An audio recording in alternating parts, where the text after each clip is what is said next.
The great hall of Silver Fang fell utterly silent as she entered. Elena moved with the quiet confidence of royalty returning to reclaim her birthright.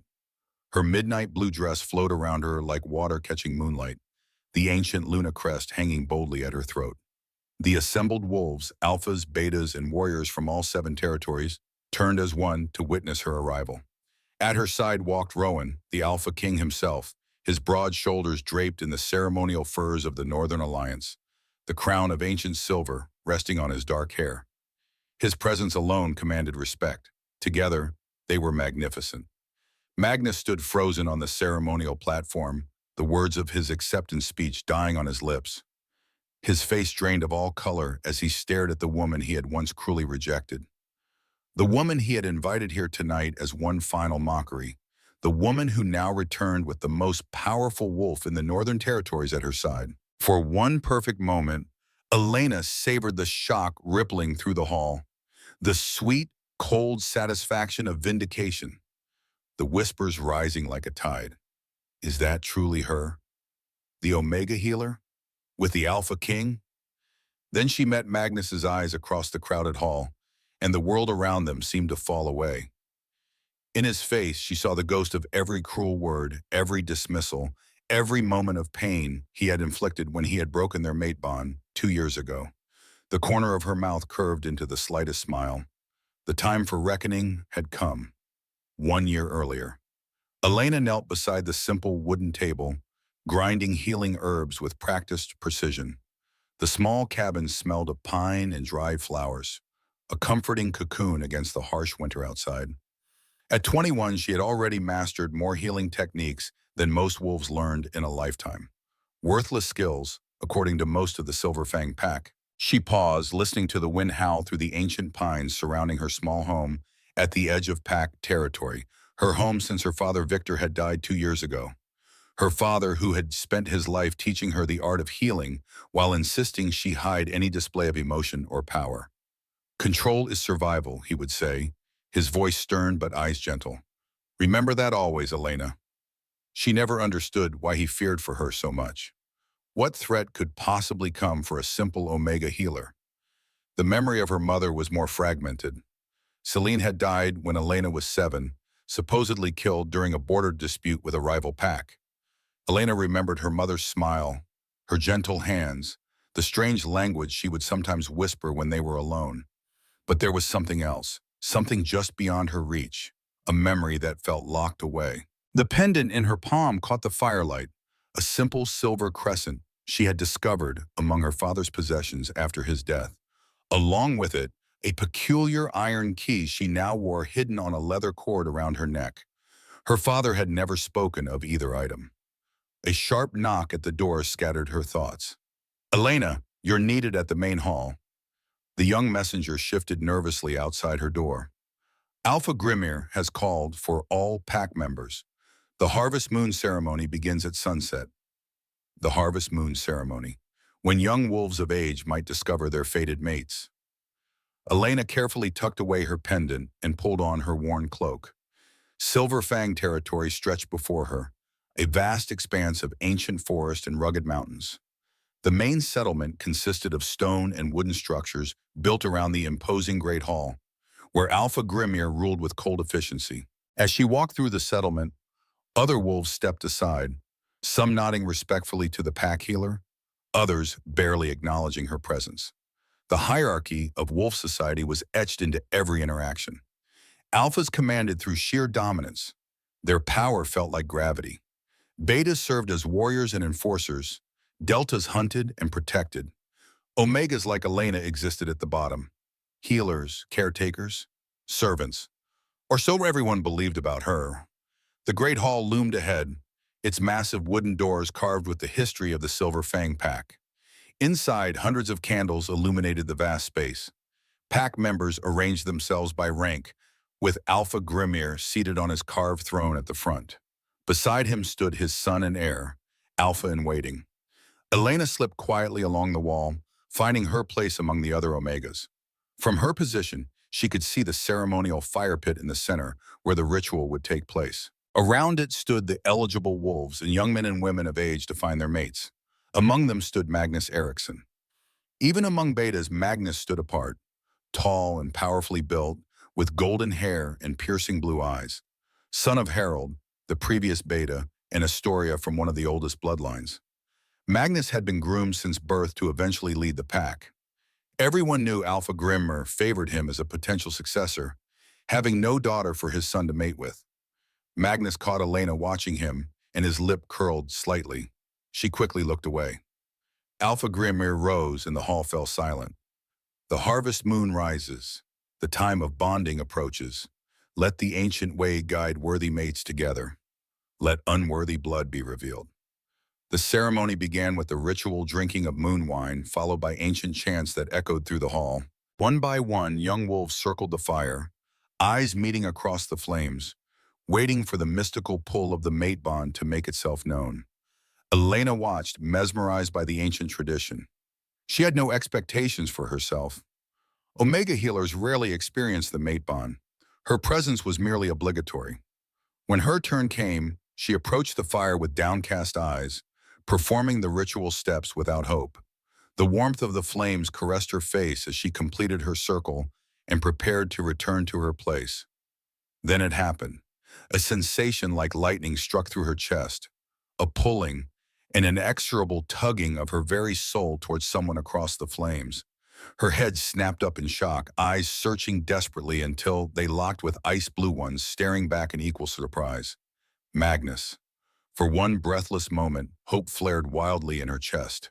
The mate bond, sacred and rare, had chosen them. Her, an Omega healer, bonded to the pack's most celebrated beta. A miracle that could transform her life, give her place, belonging, purpose. Then she saw his expression transform. Shock gave way to disbelief, then to horror, and finally settled into something worse, disgust. He physically recoiled, stepping backward as if struck. Around them, murmurs rose as others sensed what had occurred. The rest of the ceremony passed in a blur. Elena felt numb, disconnected from her body, even as she saw wolves glancing between her and Magnus, whispering behind their hands. Later, she found herself pulled roughly into the shadows behind the Great Hall, Magnus's powerful grip bruising her arm. This cannot be happening. His voice was low, dangerous. This will not happen. The bond, Elena began, her voice small against the force of his anger. I do not care about the bond, he snarled. Do you understand what this means? I am to be Alpha one day. Alpha Grimir himself has promised me. I will lead this pack to greatness, forge alliances with the most powerful families in all 7 territories. His eyes raked over her dismissively. And you think I would do that with you by my side? An Omega who can barely hold eye contact with a dominant wolf? Who spends her days brewing teas and bandaging cuts like some servant? Each word landed like a physical blow. I am a healer, she whispered. That has value. Value, Magnus laughed coldly. The other packs would laugh at me. They would see you and think me weak. Think Silver Fang weak. Everything I have worked for would be destroyed. I could learn, Elena said desperately, hating the pleading in her voice. I could try to be stronger. You cannot change what you are, Magnus said flatly. And what you are is not enough. Not for me, not for anyone. The silence that followed cut deeper than his words. In that silence, Elena heard the death of every dream she had ever nursed about finding love, about belonging, about mattering to someone. I, Magnus Eriksson, beta of the Silver Fang Pack, reject you, Elena Victor's daughter, as my fated mate. The formal words of rejection hit her like a physical blow. She felt the bond fracture, felt something vital inside her chest splinter into 1,000 pieces. The pain dropped her to her knees, gasping, clutching at her chest as if she could hold the broken pieces of her heart together through sheer will. Rejection sickness. In agony, few survived. The wolf inside her howled in confusion and betrayal as her body went into shock.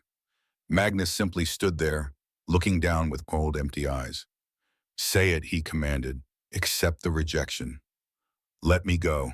Part of her wanted to refuse, to make him suffer as she was suffering, to keep the bond partially active so he would feel even a fraction of this agony. But despite everything, Elena was not cruel. I accept, she choked out through her tears. I accept your rejection. The bond severed completely, and she collapsed fully to the ground, curling into herself as waves of pain rolled through her. She heard Magnus walk away, his footsteps fading into the distance, leaving her alone in the cold and the dark. Hours later, old Ingrid found her still lying in the dirt, too weak to move. The ancient healer carried her back to her cabin, brewed healing teas, and sat with her through the worst of the rejection sickness. "You are stronger than you know, child," Ingrid murmured, stroking her hair. "This pain will not define you." The following days passed in a haze of fever and agony.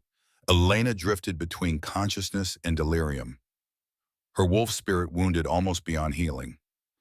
In her fevered state, strange dreams came to her. A beautiful woman with her eyes, speaking in that odd language her mother sometimes used, blood on snow. A silver crown, a crescent moon burning with blue fire. On the third night, at the height of her fever, something changed. Elena thrashed in her bed, pain radiating through every cell of her body. The rejection had triggered something, awakened something. Her skin felt too tight, her bones seeming to shift beneath her flesh.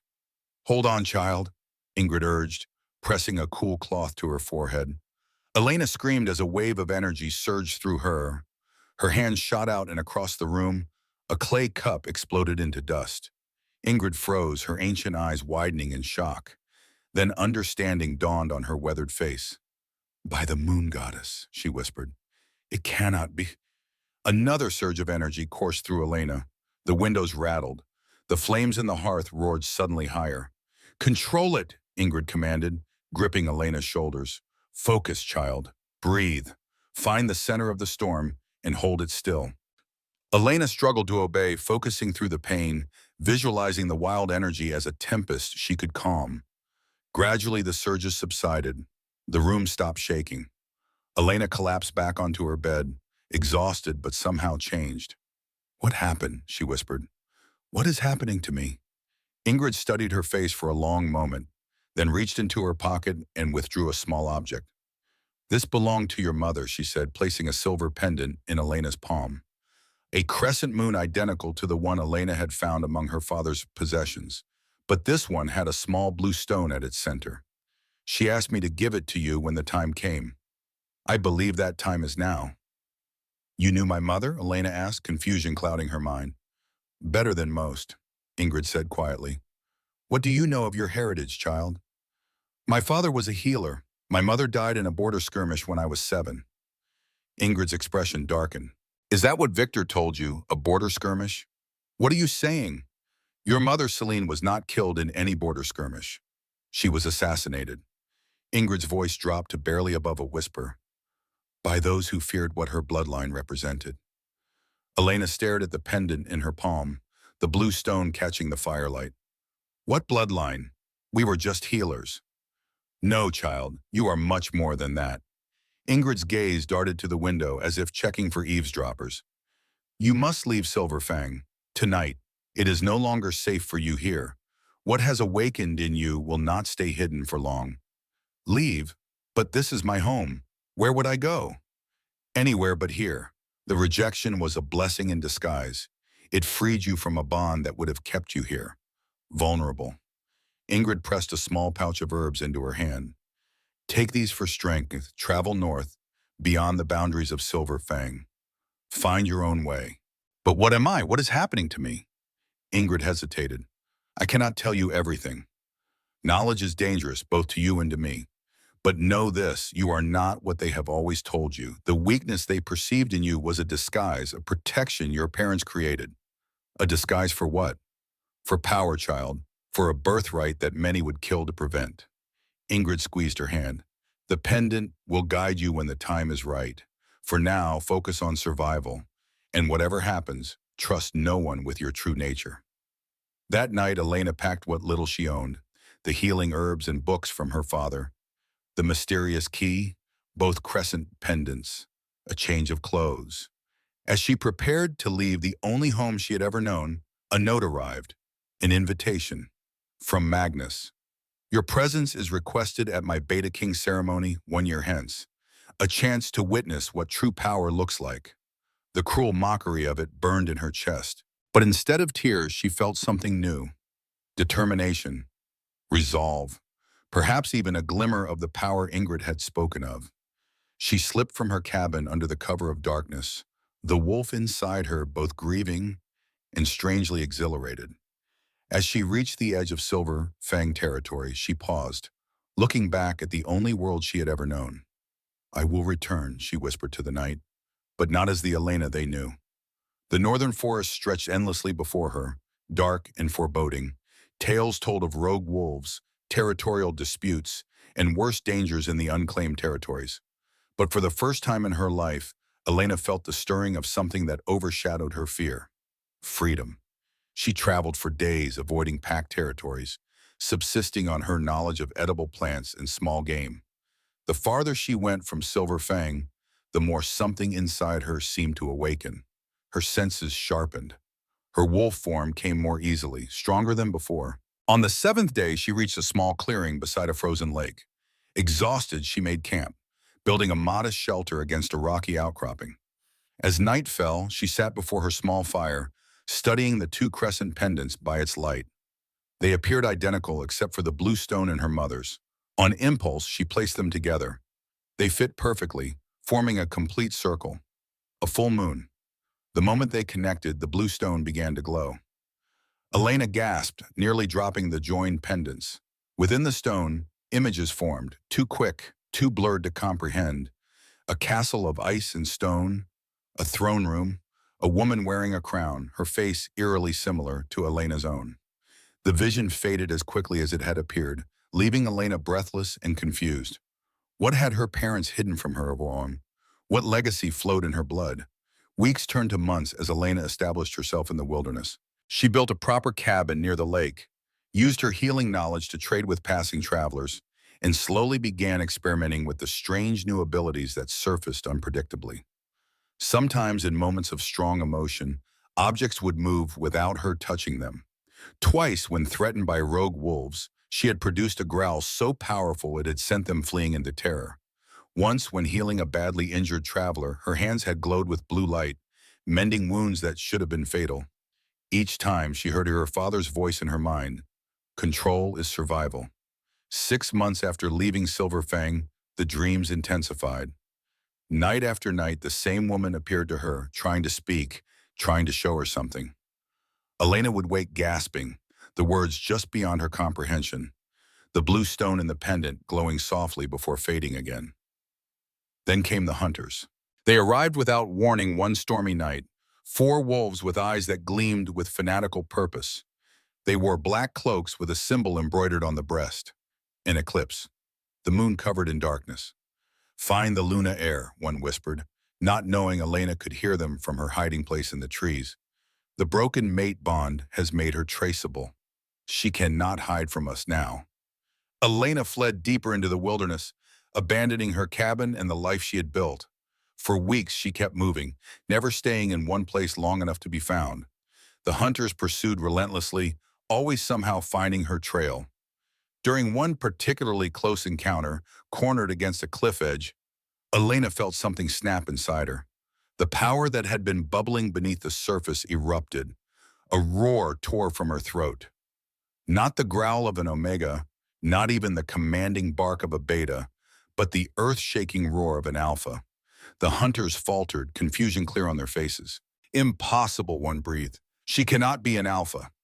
Elena used their moment of shock to escape, but the incident left her deeply shaken.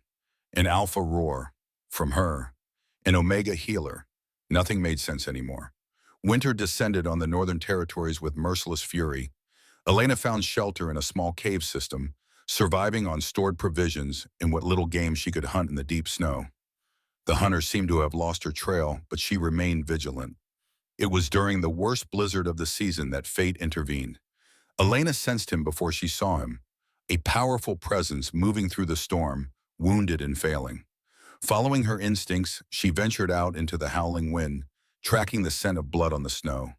She found him collapsed beneath a great pine half buried in snowdrift. A man, massively built, with injuries that would kill even the strongest wolf by morning. Without hesitation, Elena dragged him back to her cave, her healer's instincts overriding caution. In the firelight, she assessed his wounds, deep gashes across his chest and abdomen. a stab wound near his heart.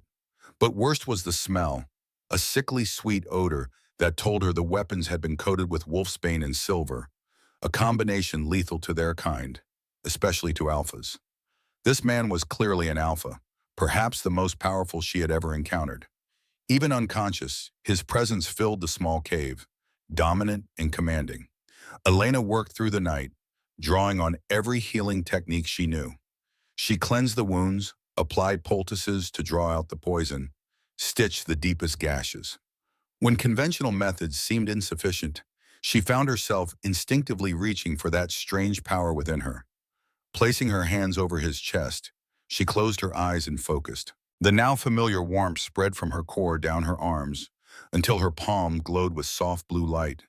She visualized the poison, seeking it out, neutralizing it wherever it had spread. Hours passed in this trance-like state. Dawn broke, then dusk again.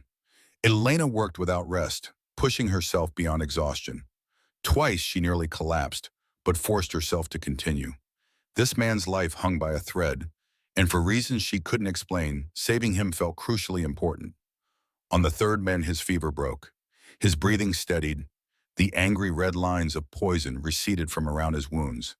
Elena finally allowed herself to rest, curling up on her pallet across the cave. She fell into an exhausted sleep, unaware that her patient's eyes had opened, watching her with intense curiosity. She woke to find him sitting up, examining his partially healed wounds with evident surprise. "You should not be moving yet," she said, instantly alert. "The poison is still in your system."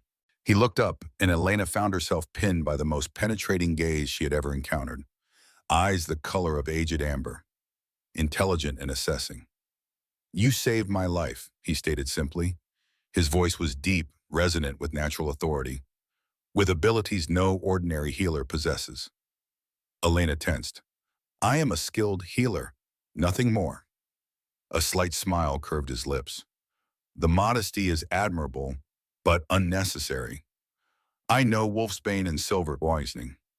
I should be dead, yet here I sit, healing at an impossible rate, with the lingering signature of power in my blood that is not my own." He studied her face carefully.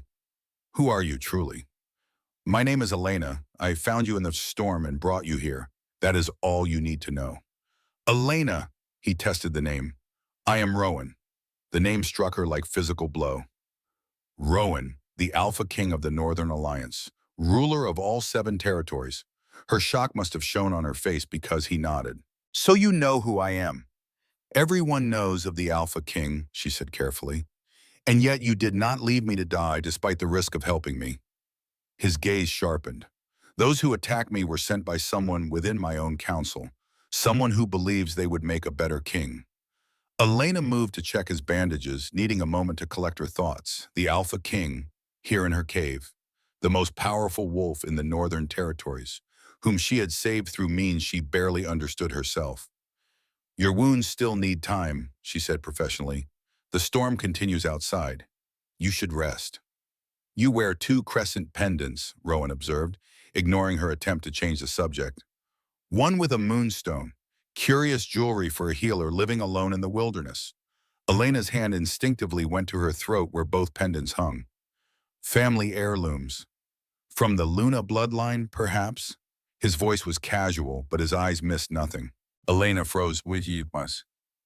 "I know nothing of any Luna bloodline." "Strange, because when you healed me, I felt the distinct energy signature of Luna healing magic. Magic that was thought lost 2 centuries ago when the Luna royal family was destroyed." Rowan leaned forward slightly. "Magic that only flows through the blood of Luna descendants." Fear and confusion warred within Elena. "You are mistaken. I am just an Omega healer from Silver Fang territory. No Omega could have healed those wounds or neutralized that poison." His voice softened slightly.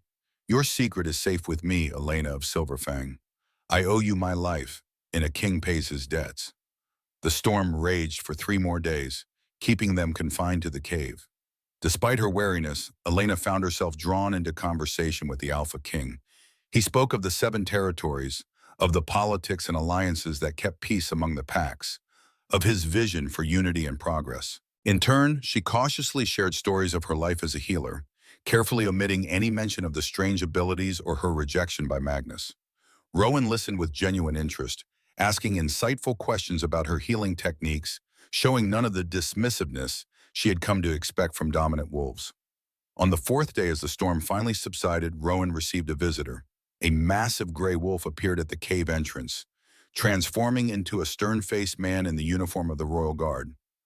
"My king, we have been searching for days," the guard said, bowing deeply before casting a suspicious glance at Elena. "This woman saved my life, Garrick," Rowan said firmly. "She is under my protection." "The assassins have been tracked to the eastern border," Garrick reported. "But there is worse news.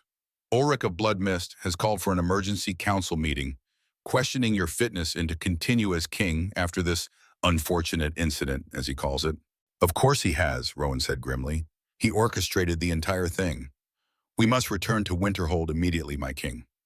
Rowan turned to Elena. "I must go. My absence will be used against me by those who seek to take my throne." "Of course," Elena said, surprised by the pang of disappointment she felt. "Your wounds are healing well. You should have no further complications." Rowan studied her for a long moment. "Come with me to Winterhold." The request, no, the command, took her completely by surprise. "What? Your healing skills are exceptional. The royal court has need of such talents, and Winterhold would be safer for you than this cave, especially with those hunters still searching for you." Elena stiffened. "What hunters?" "The men wearing the Eclipse emblem. They're called the Eclipse Brotherhood, fanatics dedicated to preventing the return of the Luna bloodline." His amber eyes held hers. "They've been searching these woods for months, looking for someone very specific." Elena felt cold dread pool in her stomach. "And why would I be safer at your court?" "Because anyone under the direct protection of the Alpha King is untouchable, even by the Brotherhood." He extended his hand. "Come to Winterhold, Elena. Serve as my personal healer. In return, I will help you discover the truth of your heritage." Every instinct told her to refuse, to run, to disappear deeper into the wilderness. Yet something deeper than instinct pulled her toward this man, toward the promise of answers, toward a purpose greater than mere survival. "When do we leave?" she heard herself ask. "Now," Rowan said. "Pack what you need. We travel fast." As Elena gathered her few possessions, her fingers brushed against the invitation from Magnus, still carried after all these months. His Beta King ceremony, still months away. A ceremony where he intended to humiliate her one final time. She tucked the invitation away with new resolve. Perhaps one day she would return to Silverfang, but not as the rejected Omega healer. She would return with answers, with purpose, with power, perhaps even with the Alpha King at her side. As they departed the cave, Elena cast one last look at the shelter that had been her home through the darkest winter of her life. Ahead lay Winterhold, the royal court, in a future filled with unknown dangers. But for the first time since the night of rejection, she felt something like hope stirring in her chest. The journey to becoming who she was truly meant to be had only just begun. The journey to Winterhold stretched across 7 days of grueling travel through the most treacherous terrain of the Northern Territories. Elena matched Rowan's punishing pace without complaint, something that did not escape the Alpha King's notice. The royal guard, particularly Garrick, watched her with undisguised suspicion, a lone wolf of unknown origins suddenly in the confidence of their king. They traveled mainly in wolf form, covering vast distances between dawn and dusk. Elena's wolf, once considered weak and underwhelming by Silver Fang standards, now displayed surprising stamina and speed. Her coat, the color of moonlight with unusual silver markings across her shoulders, stood out starkly against the snow. More than once, she caught Rowan's amber gaze lingering on these markings with knowing interest. On the evening of the third day, as they sheltered in an abandoned hunter's cabin, Rowan dismissed his guards and spoke to her privately. "The markings on your wolf form," he said without preamble. "They form the ancient rune of the Luna Royal House." Elena tensed. "I was born with them." "No ordinary wolf bears such markings," Rowan continued, his voice low but intense. "They appear only in those with pure Luna blood." "I told you I know nothing of any Luna bloodline." "Then allow me to educate you."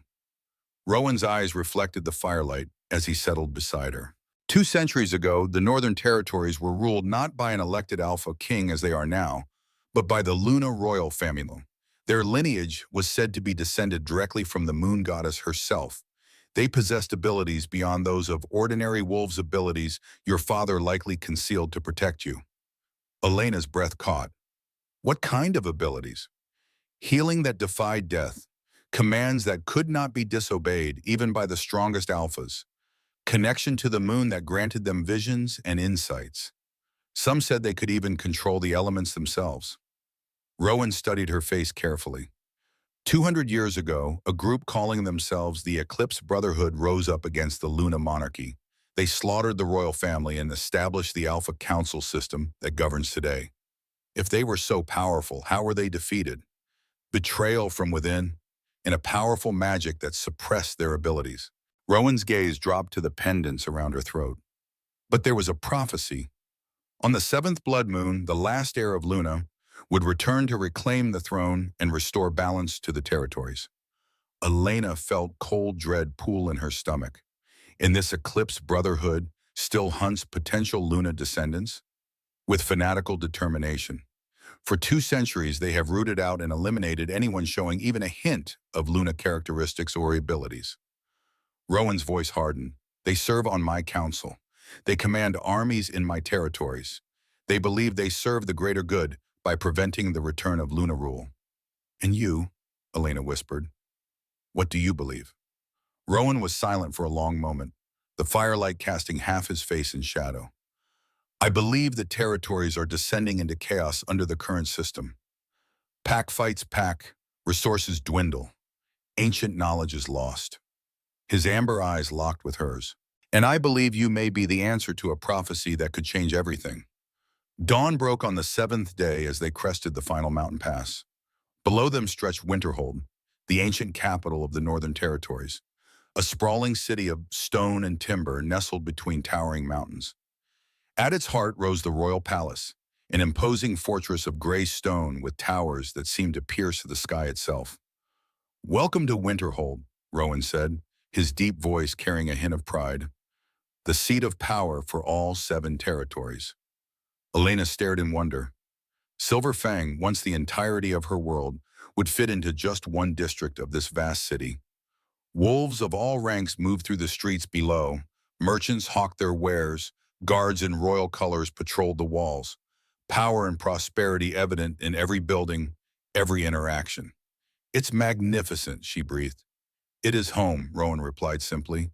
And for now, your sanctuary. When their arrival did not go unnoticed.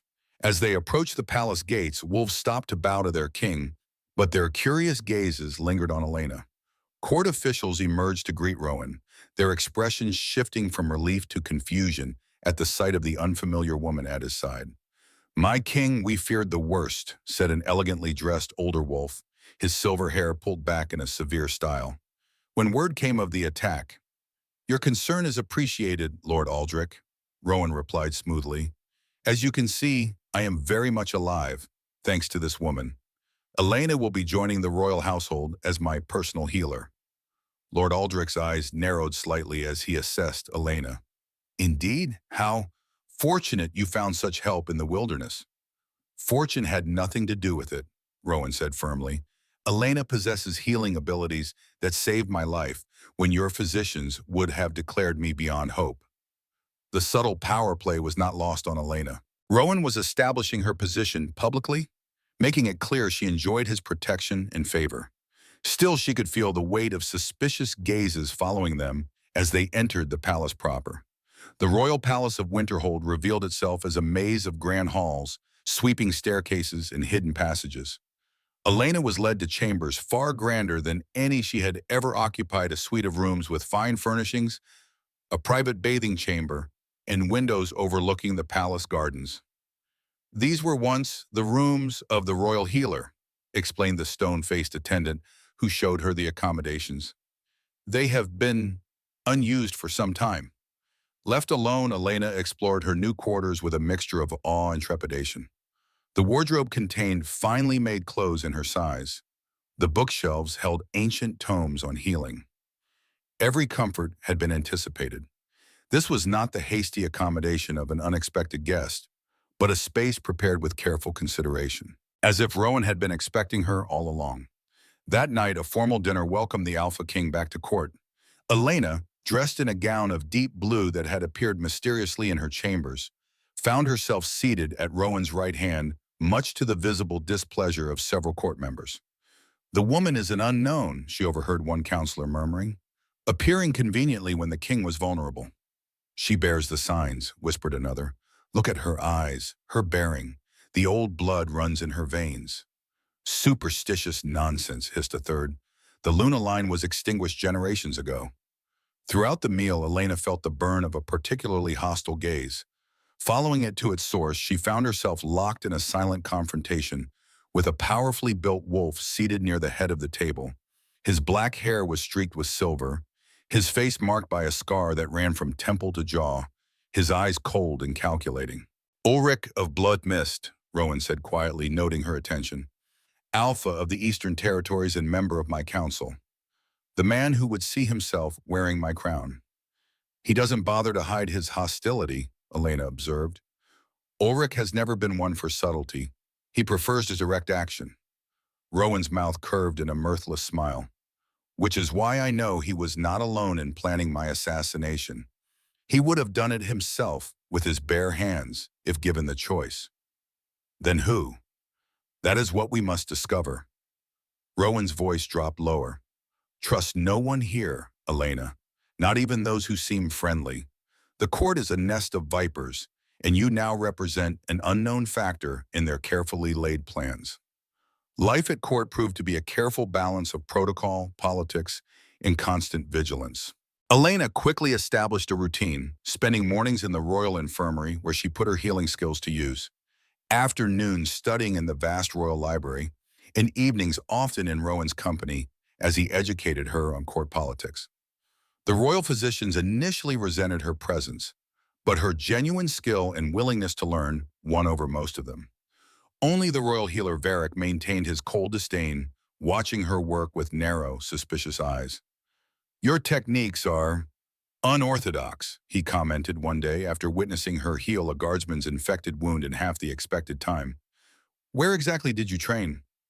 "My father was a healer," Elena answered carefully, "as was his father before him. And yet you perform procedures I have never seen in 40 years of practice." Varric's thin lips pressed into a hard line. "Procedures that resemble old texts describing Luna healing methods. Quite the coincidence." Elena met his gaze steadily. "Knowledge comes in many forms, Master Varric. I simply use what works." The royal library became her sanctuary, its towering shelves containing knowledge from all 7 territories and beyond. Elena found herself drawn to the oldest sections, where ancient scrolls and leather-bound tomes held the history of the northern territories, including fragmentary references to the Luna dynasty. Most records of the Luna royal family had been systematically destroyed during what court historians clinically referred to as the purification. But in forgotten corners of the archives, Elena discovered remnants of their legacy accounts of their healing prowess, their mystical connection to the moon, their ability to command even the most dominant alphas. One afternoon, hidden deep among the dustiest shelves, she uncovered a faded manuscript with an account of the final days of Luna rule. The pages described the betrayal from within the royal family's inner circle, the coordinated attacks on Luna strongholds, and the ritual designed to suppress the powers of any surviving Luna descendants. "The bloodline must be extinguished completely," read one particularly chilling passage. "Even a single heir, if allowed to reach maturity and full power, could undo all we have accomplished. The eclipse shall prevail over the moon. Forever." The manuscript contained crude illustrations of the ritual, a circle of 13 wolves channeling power into a central figure wearing a crown. Around the figure's throat, a collar inscribed with runes glowed with malevolent energy. With trembling fingers, Elena traced the illustration. The runes on the collar matched perfectly the strange markings that sometimes appeared on her skin during moments of intense emotion, thin, silvery lines that she had always attributed to strange birthmarks. "I wondered when you would find that particular volume." Elena started violently, nearly dropping the ancient text. Rowan stood in the shadows of the stacks, watching her with unreadable eyes. "How long have you been there?" she demanded. Long enough, he stepped forward, gently taking the manuscript from her hands. This account is incomplete. The ritual they performed that night was designed to bind the powers of all Luna descendants, passing the suppression from parent to child through the generations. But like all such magics, it contained a fatal flaw. What flaw? It could be broken. Rowan turned the page to reveal an illustration that had been partially obscured by age, a Luna wolf breaking free of binding chains, surrounded by rays of moonlight. By rejection. Elena's blood ran cold. Rejection? When a Luna descendant experiences the breaking of a mate bond, the ritual binding is severely weakened. The very thing meant to cause pain and potentially death instead becomes the key to awakening what was suppressed. Rowan's amber eyes held hers. Magnus's rejection didn't just break your heart, Elena. It began breaking the chains that have bound your true nature since birth. The implications staggered her. You're saying my parents knew? That they deliberately hid my heritage? Suppressed my abilities? To protect you, the Luna bloodline has been hunted for generations. Your parents likely lived in constant fear that you would manifest abilities that would expose you. Rowan's expression softened slightly. They chose a life of hiding, of pretending to be less than they were, to keep you safe. Elena thought of her father's constant admonitions to control herself, to remain calm, to avoid drawing attention. Of her mother's mysterious death when Elena was barely 7. Of the strange language she sometimes whispered when they were alone, the ancient Luna tongue. Elena now realized. If what you're saying is true, if I am truly of this bloodline, then what does that make me? She whispered. Potentially, the rightful ruler of all 7 territories. Rowan's voice was deadly serious. The true alpha of alphas. The queen prophesied to return when the 7th blood moon rises, which happens to be 3 months from now. The weight of his words pressed down on her like a physical force. Elena backed away, shaking her head. No, this is madness. I'm a healer, not a ruler, not a queen. I've spent my entire life being told I was the lowest rank, an omega barely worth noticing. A necessary deception to keep you alive. Rowan took a step toward her, his presence filling the narrow space between the shelves. But now the time for hiding is over. You felt it yourself, the power awakening inside you. The abilities no Omega could possess. The royal markings on your wolf form. You are of the Luna bloodline, Elena, possibly the last pure-blooded heir. And if I don't want this legacy, Elena challenged, sudden anger flaring, if I choose to walk away, then the territories will continue their slow descent into conflict and chaos. Rowan's voice remained calm, but his eyes burned with intensity. Pack will turn against pack. The fragile peace we've maintained will shatter, and the Eclipse Brotherhood will eventually find you, no matter where you run. So I have no choice? We always have choices, Elena, but some paths lead to destiny, while others lead to destruction. Rowan held out his hand. I can help you discover the full extent of your heritage, train you to use the abilities awakening within you, prepare you for what is to come.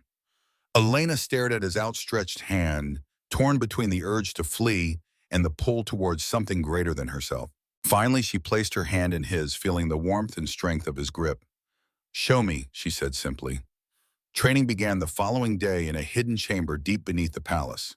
The room was circular, its walls inscribed with ancient runes, its stone floor worn smooth by generations of feet. No windows allowed in natural light, only torches and iron sconces illuminated the space. The old training ground for Luna royalty, Rowan explained, protected from prying eyes and ears by magic that predates even the Luna dynasty. Elena stood in the center of the chamber, feeling a strange resonance within her, as if the very stones recognized her presence. What exactly are we training for? Control, precision, mastery of abilities that have been dormant within you. Rowan circled her slowly, assessing. The Luna bloodline manifests 3 primary abilities: healing, command, and communion with the moon itself. You've already demonstrated significant healing power. Now we must explore the others. The training was grueling, demanding more of Elena than she had ever thought possible. Day after day, she descended to the hidden chamber to work with Rowan, pushing the boundaries of her emerging abilities. The healing came most naturally, an extension of skills she had practiced all her life. But now, without the need for concealment, she could access the full power of Luna, healing the blue glow that emanated from her hands, the ability to sense injuries beneath the skin, to draw out poison, to accelerate the body's natural healing processes tenfold. Your gift is extraordinary, Rowan observed, after watching her heal a wound he had deliberately inflicted on his arm. Even among Luna healers, few could work with such precision. The command ability proved more challenging. The power to compel obedience, to override another wolf's will with sheer dominance, ran counter to Elena's nature. She had spent a lifetime avoiding confrontation, deflecting attention, making herself small. Now Rowan demanded she embrace the opposite, that she stand tall, speak with authority, and expect absolute compliance. You are not asking, he corrected her repeatedly. You are commanding. Feel the power in your chest. Let it resonate in your voice. A true Luna command cannot be disobeyed, even by me. For weeks, her attempts produced only partial success. Rowan would feel the push of her command, but could easily resist it. Then, one afternoon, after a particularly frustrating session, something shifted within her. Anger and determination fused into a new resolve. Kneel, she said, the word resonating with power she hadn't known she possessed. Rowan's eyes widened in surprise as his body responded instantly, dropping to one knee before her. For a moment, genuine shock registered on his face, followed by something else, a flash of what might have been respect, or perhaps even pride. Now that, he said, rising slowly once she released the command, was a true Luna command. The third ability, communion with the moon, remained frustratingly elusive. According to the ancient texts, Luna royalty could draw power directly from the moon, receiving visions, insights, even prophecies. But despite hours spent in meditation, focusing on the connections between her spirit and the celestial body that had given her bloodline its name, Elena experienced only fragmentary flashes, images, and sensations that disappeared like mist when she tried to grasp them. Patience, Rowan counseled. This ability often awakens last, and most powerfully during the blood moon itself. As Elena's training progressed, so too did her understanding of court politics. Rowan included her in council meetings, ostensibly as his healer, but in reality to familiarize her with the complex web of alliances and enmities that define the Seven Territories. She learned to recognize the factions, the traditionalists who clung to old ways, the progressives who sought change, the opportunists who simply followed whoever seemed ascendant, and always watching from the shadows. Members of the Eclipse Brotherhood, identifiable by subtle markers, a certain ring, a particular way of greeting, a phrase woven into conversation. Ulrich of Blood Mist led the most openly hostile faction. He made no secret of his disdain for Rowan's leadership, challenging decisions, questioning policies, undermining authority at every turn. His eyes followed Elena constantly, cold and calculating, as if assessing a potential threat. He suspects what you are, Rowan warned her one evening as they walked the palace gardens under the waxing moon. But he lacks proof, for now. And when he finds it, Elena asked, then we must be ready. Rowan's hand brushed hers, a brief contact that sent an unexpected warmth through her body. The training, the council meetings, all of it is preparation for what's coming. And what exactly is coming, Rowan? He stopped, turning to face her fully, his expression more open than she had ever seen it. Change, Elena. The kind of change that happens once in generations. The Seven Territories stand at a crossroads even now. Pacts skirmish along borders. Resources grow scarce. Old alliances fray. The current system is failing. And you believe I'm the solution? One person against centuries of established order? I believe you are the catalyst. His voice softened. But you will not stand alone. The moment stretched between them, charged with unspoken meaning. Since her rejection by Magnus, Elena had guarded her heart fiercely, building walls that no one could breach. Yet in Rowan's presence, those walls seemed to weaken, threatening to crumble entirely. Before she could respond, the peace of the evening shattered. A guard burst into the garden, breathing hard. My king, intruders in the east wing. They bear the mark of the eclipse. Rowan's expression hardened instantly. How many? At least 6, sire. They've already killed 2 guards. Secure the royal quarters. double the palace patrols. Rowan turned to Elena, his voice dropping to an urgent whisper. Go to our training chamber. It's the most secure location in the palace. Wait for me there. I can help, Elena protested. Not yet. Not until we know what we're facing. His hand gripped her shoulder firmly. Promise me, Elena. She nodded reluctantly, and Rowan strode away with the guard, already issuing further orders. Elena slipped through the palace to the hidden passage that led to their training chamber, heart pounding with each shadow, each unexpected sound. The Eclipse Brotherhood had come for her. After months of suspicion and speculation, they had made their move. The training chamber felt different in her solitude, the ancient runes on the walls seeming to pulse with faint light, the air thick with potential. Elena paced the circular floor, straining to hear any sound from above, any indication of what was happening. Hours passed in tense silence. Then, just as she had convinced herself that the danger had passed, the hidden door burst open. 3 figures entered, dressed in black, silver emblems of an eclipse moon gleaming on their breasts. Luna Heir, the leader hissed, eyes glowing with fanatical hatred. Your bloodline ends tonight. They attacked as one, moving with the coordinated precision of wolves who had hunted together for years. Elena dodged the first rush, calling on the training Rowan had drilled into her over the past months.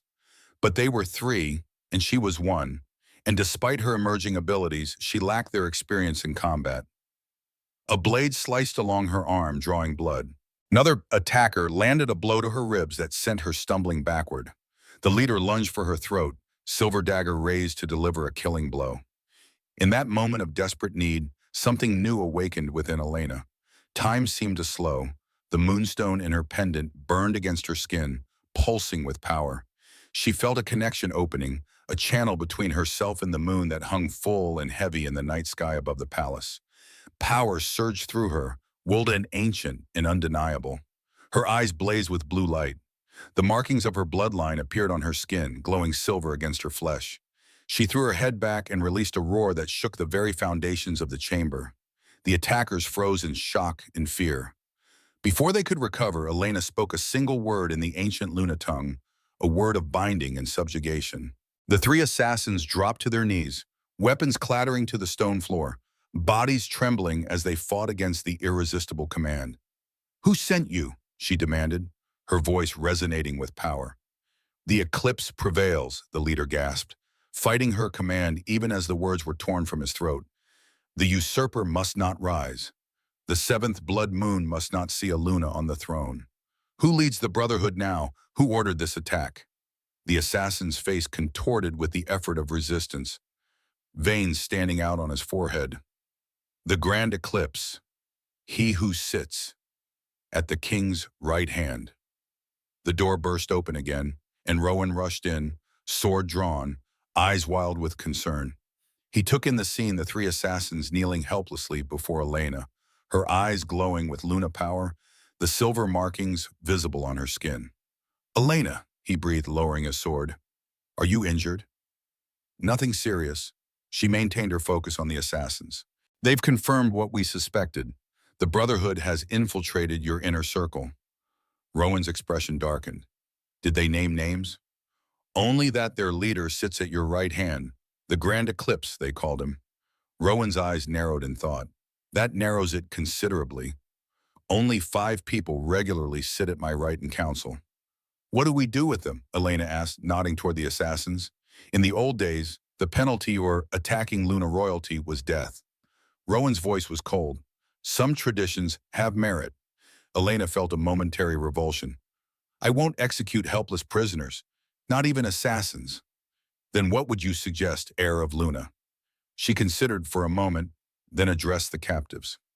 You came here believing you served some greater good, that the Luna bloodline represents a threat to the 7 territories. I offer you a choice: see the truth with your own eyes, or face the king's justice. Confusion registered on their faces. The leader spoke, his voice strained against her command. What truth? The truth of what I am, of what the Luna bloodline truly represents. Elena closed her eyes, drawing once more on the connection she had established with the moon above. The blue light around her intensified, and when she opened her eyes, they burned like stars. She knelt, placing her hands on the stone floor of the chamber. From the point of contact, blue light spread outward, illuminating the ancient runes carved into the floor and walls. The entire chamber came alive with Luna magic, revealing patterns and symbols, previously invisible symbols of healing, of balance, of harmony between packs. The Luna dynasty didn't rule through fear or dominance, she said quietly. They ruled through balance, through healing, through communion with powers greater than any single wolf. This is the legacy you've tried to destroy, a legacy of unity, not tyranny. The assassins stared in awe and confusion as the magical display continued, the ancient story of the Luna dynasty written in light around them. For the first time, doubt crept into their expressions. You can be the first to witness the return of what was lost, Elena continued. Or you can die clinging to the lies you have been told. Choose. The leader looked at his companions, then back to Elena. Something shifted in his gaze, a fracturing of certainty, the first seed of doubt. If what you show is true, it is, Rowan confirmed, stepping forward. I've spent years researching the true history of the Luna dynasty, not the propaganda spread by the Brotherhood. They brought peace and prosperity to the territories for centuries before the Eclipse conspiracy destroyed them. The leader bowed his head. I would see this truth. Elena released them from her command, allowing them to rise. Rowan stationed guards at the door, ensuring they couldn't escape. But the fight had gone out of the assassins. They watched in silence as Elena demonstrated more of her abilities, healing a cut on one man's face with a touch, communicating with his wolf spirit directly, showing him visions of a united territory under Luna guidance. By dawn, the assassins had revealed everything they knew of the Brotherhood's current structure, its plans, its leadership. The Grand Eclipse, as they called him, was indeed one of Rowan's closest advisors, but they knew him only by his Brotherhood title, not his public identity. This gives us an advantage, Rowan said as they left the assassins under heavy guard. They know we're aware of a traitor in the inner circle, but not that we've narrowed it down. What now? Elena asked, exhaustion finally catching up to her after the night's events. Now we accelerate your training. Rowan's expression was grim but determined. What you did tonight, you accessed Luna powers that haven't been seen in generations. We need to refine that, strengthen it. The Brotherhood will come again with greater numbers and better preparation. And then we prepare for your return to Silver Fang. Elena stopped short. What? Why would I return there? Because of this. Rowan withdrew a folded parchment from his tunic. This arrived yesterday. Elena took the document, recognizing immediately the seal of Silver Fang. Inside was a formal invitation to Magnus's Beta King ceremony, now just 3 weeks away. This is the invitation he sent months ago, she said dismissively. A final mockery. Perhaps an opportunity. Rowan's eyes gleamed with purpose. Every Alpha and Beta from all 7 territories will attend this ceremony. The entire power structure of the Northern Alliance in one place at one time. Understanding dawned on Elena. The perfect moment to reveal the return of the Luna bloodline. Exactly. The Brotherhood would never expect such a bold move.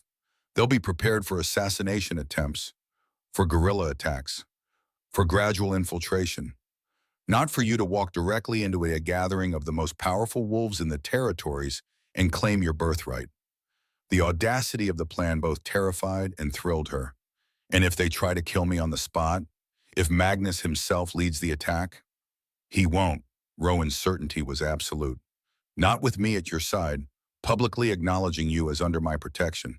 Not even the Brotherhood would dare openly defy the Alpha King in such a gathering. Elena considered the plan, turning it over in her mind, examining it from all angles. It was dangerous, perhaps recklessly so, yet it offered the element of surprise, the chance to control the narrative of her revelation rather than being perpetually hunted in the shadows.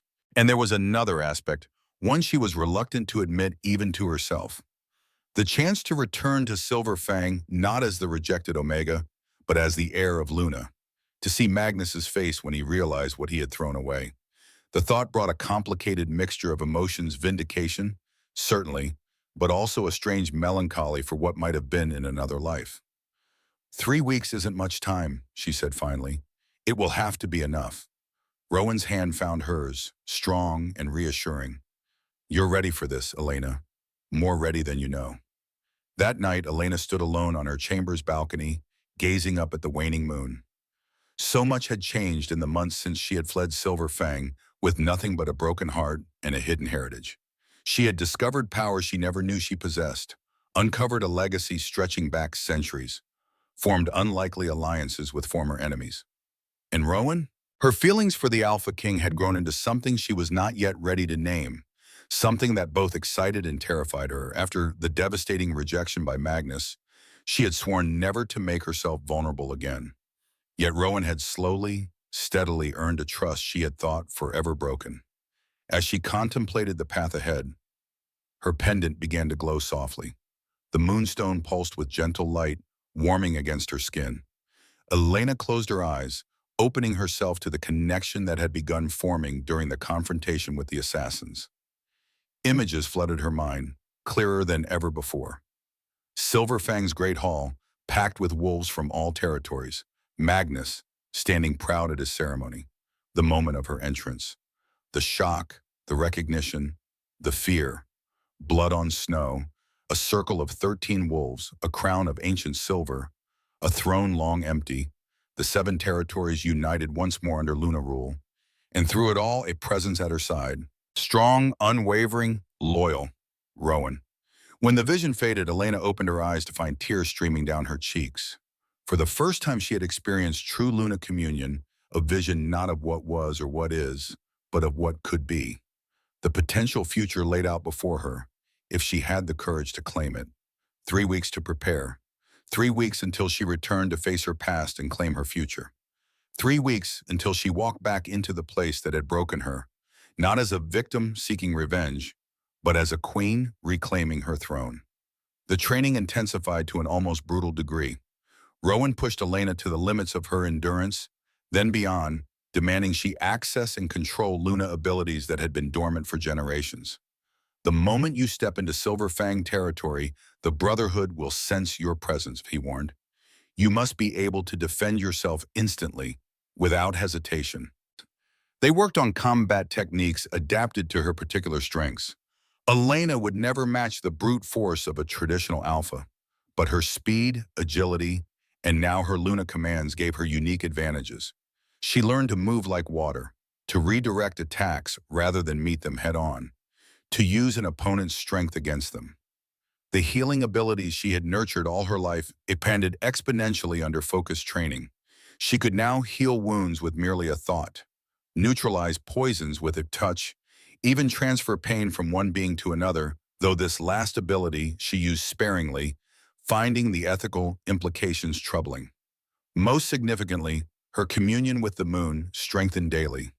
As the blood moon approached, her visions became more frequent, more detailed, offering glimpses of possible futures, of dangers yet to materialize, of allies yet to be discovered. 2 weeks before their planned departure for Silverfang, Elena had her most powerful vision yet. It came not in meditation, but in sleep, a dream so vivid she woke gasping, her body drenched in sweat, the moonstone at her throat blazing with blue fire. She rushed through the darkened palace to Rowan's chambers, barely registering the startled guards who stepped aside at her approach. Without ceremony, she burst into his room, finding him instantly alert, a warrior even in sleep. "What is it?" he demanded, rising to meet her. "A trap," Elena gasped, the images from her visions still burning in her mind. "The ceremony at Silver Fang. The Brotherhood knows we're coming." Rowan's expression hardened. "How? We've told no one of our plans." "The grand eclipse. He must have suspected. In my vision, I saw wolves waiting in the forest surrounding Silver Fang. Dozens, perhaps hundreds, wearing the eclipse symbol. They planned to let us enter, then cut off all escape, attack when we're surrounded." Rowan considered this information, his tactical mind already adjusting. "Then we change our approach, perhaps a smaller group, entering secretly." "No," Elena's voice was firm. "We don't hide. We don't sneak. That plays into their hands, makes us look like the usurpers they claim we are. What do you suggest?" "We arrive exactly as planned, but not with a small escort. We bring a force the Brotherhood cannot hope to match. We make my return not a secret to be revealed at a dramatic moment, but a proclamation announced throughout the territories before we even depart. Rowan's eyebrows rose. A bold strategy. The Brotherhood thrives on secrecy, on working from the shadows. You would drag them into the light. Exactly. For too long they've manipulated from darkness. Let them face the truth in full daylight. Elena's eyes gleamed with newfound confidence. I am the last heir of Luna. I will not slink back to claim my birthright.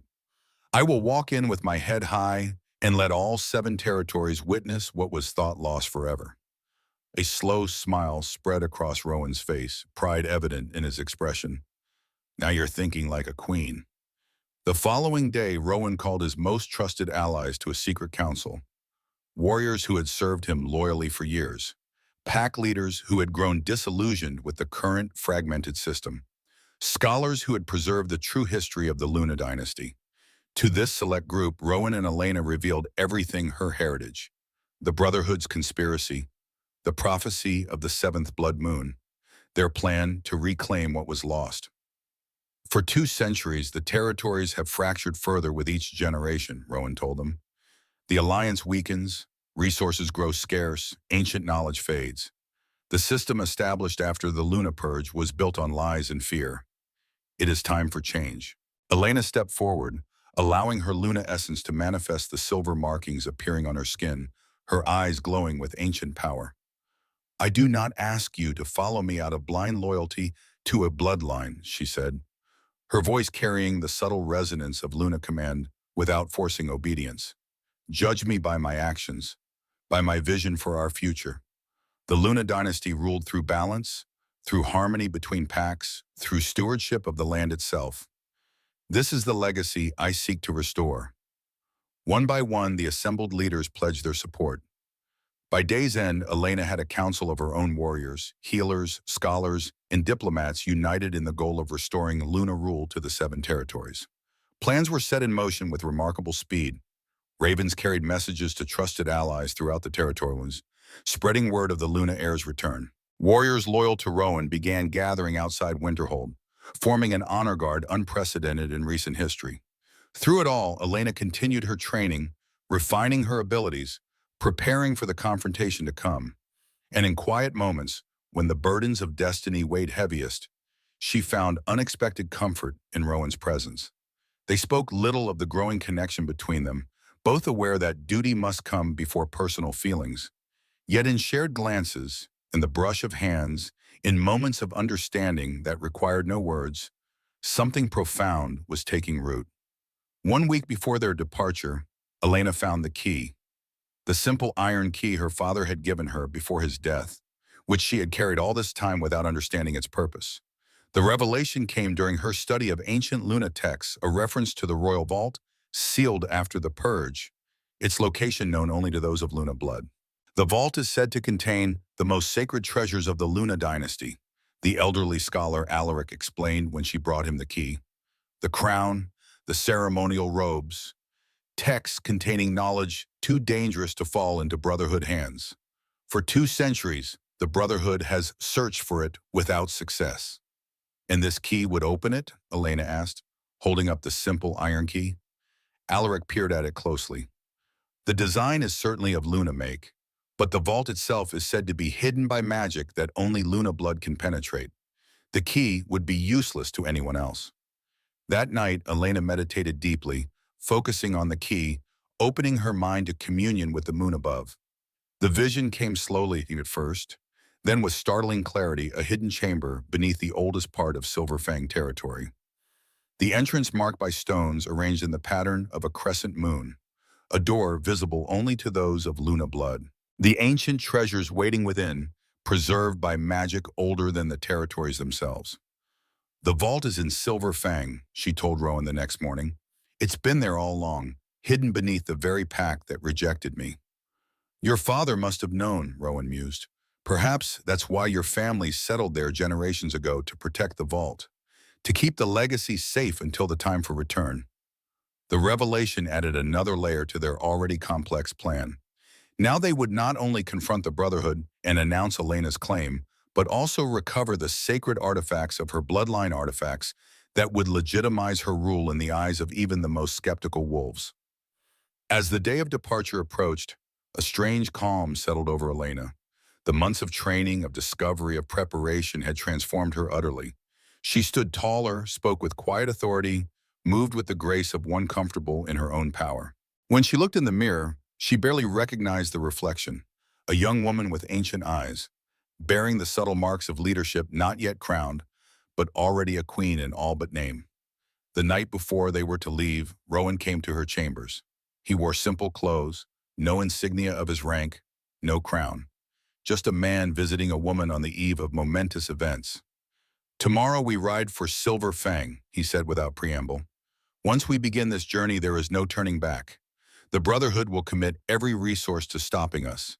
Blood will be shed, lives will be lost, including, possibly, our own." "I know the risks," Elena replied calmly. "Then I must ask you once more, with complete certainty, are you ready to claim your birthright, to become what you were born to be, to take up the mantle that has waited 2 centuries for the true heir's return?" Elena met his gaze without wavering. "I am." Rowan nodded, satisfaction evident in his expression. "Then there is one final thing you should know before we depart." He took a step closer, his voice dropping lower. "When the Luna Queen rules, tradition dictates she chooses a consort, a partner to stand beside her, to admire, to support, to share the burden of rule." Elena's breath caught as his meaning became clear. "Rowan, I do not speak of this now to pressure you or to distract from the challenges ahead," he continued carefully, "but to ensure you understand my intentions are not merely political. What began as an alliance of necessity has become something more, at least for me." The admission from this powerful alpha who revealed vulnerability to no one touched Elena deeply. She stepped forward, closing the distance between them, and placed her hand against his cheek. "For me as well," she said softly.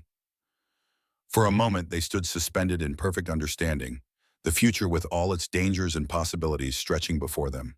Then Rowan covered her hand with his own, turning to press a kiss against her palm.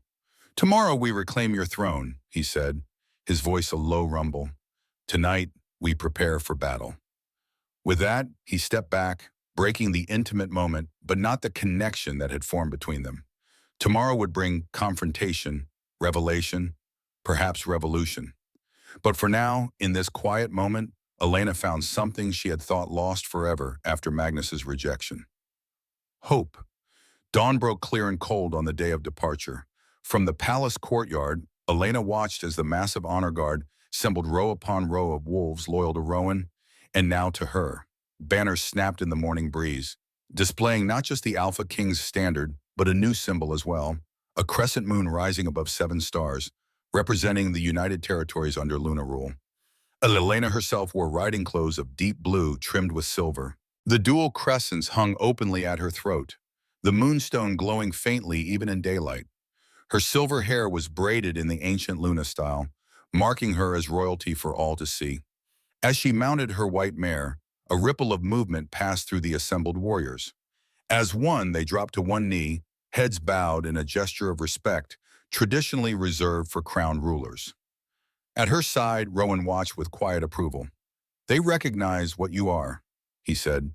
"Even without the crown, you are already their queen." The journey to Silver Fang would take 5 days at normal pace. They would arrive on the eve of Magnus's Beta King ceremony, giving them time to prepare for the confrontation to come. As they rode through the gates of Winterhold, citizens lined the streets, watching in wonder as the largest honor guard in living memory escorted the Alpha King and the mysterious woman at his side. Little did they know they were witnessing the beginning of a new era. The heir of Luna was returning to claim her birthright. The 7 territories stood on the precipice of transformation. And Elena, once rejected and forgotten, rode toward her destiny with her head held high, the power of her ancestors flowing through her veins, and the Alpha King himself as her most devoted ally. Silverfang awaited. The road to Silverfang wound through ancient forests and rugged mountain passes, places unchanged since the time of Luna rule.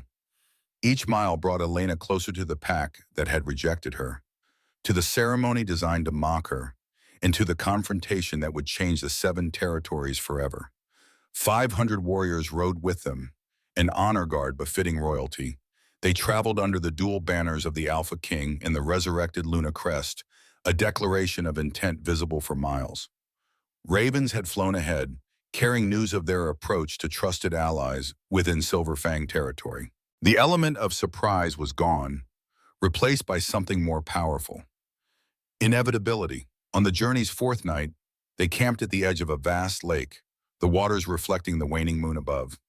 Elena sat alone by the shore, watching the play of light on dark water. Tomorrow they would cross into Silver Fang territory. Tomorrow, everything would change. "Your thoughts are far away," Rowan said, approaching silently to sit beside her. "I was thinking of my father," she admitted, "of how much he hid from me, how hard he worked to keep me safe. He died never telling me what I truly was. He protected you the only way he knew how. I understand that now." Elena's fingers traced the outline of the crescent pendants at her throat. "But I still wonder what might have been different had I known from the beginning. Would I have accepted Magnus's rejection so meekly? Would I have spent so many years believing I was worthless?" "The past cannot be changed," Rowan said gently. "But it shaped you into the woman you are now, the queen you will become." Elena turned to look at him, this powerful alpha who had become so much more than an ally. "And what if I fail? What if tomorrow ends with our deaths instead of my coronation? Then we will have died for something worth fighting for." His hand found hers in the darkness, strong fingers intertwining with her own. "But I have seen you face assassins without flinching, master abilities lost for centuries, command wolves who once would have dismissed you without a thought. You will not fail, Elena." His certainty steadied her, as it had so many times during their months together. From across the lake, a wolf howled, a mournful sound that carried over the still water. Another joined, then another, until the night was filled with their voices. "They sing of change," Elena murmured, understanding the ancient language of wolf song as she never had before. "They feel it coming, even if they don't understand what it is." "Change always brings fear," Rowan acknowledged, "even necessary change." "Then we must show them there is nothing to fear from Luna Rule." Elena rose, pulling Rowan to his feet beside her. "Come, we should rest. Tomorrow will demand everything we have." They crossed the Silver Fang border at midday, a procession impossible to ignore or mistake. Word of their approach had spread like wildfire through the territory. Wolves gathered along the route, watching in silent wonder as the Alpha King himself led his warriors toward their settlement, with an unfamiliar woman riding at his side. None recognized her. The Elena they remembered had been small, hunched, invisible.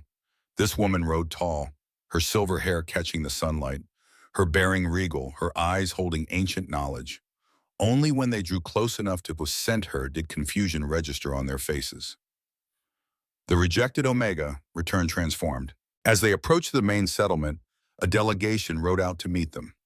At its head was Alpha Grimir, his face a careful mask of diplomatic welcome that did nothing to hide the calculation in his eyes.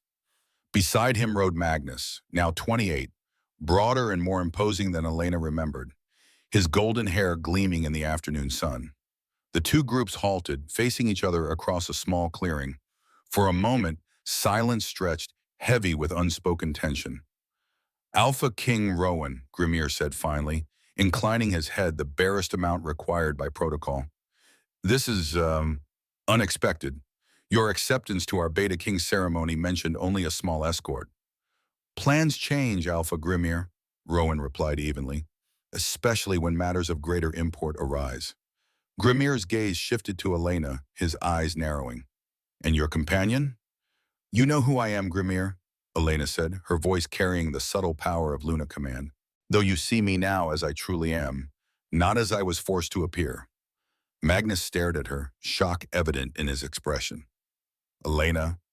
She turned toward him, meeting his gaze directly for the first time since that night of rejection 2 years ago. "Hello, Magnus. I received your invitation. As you can see, I've come to witness what true power looks like." Magnus flinched at hearing his own mocking words repeated back to him. Confusion and disbelief warred in his expression. How? What happened to you?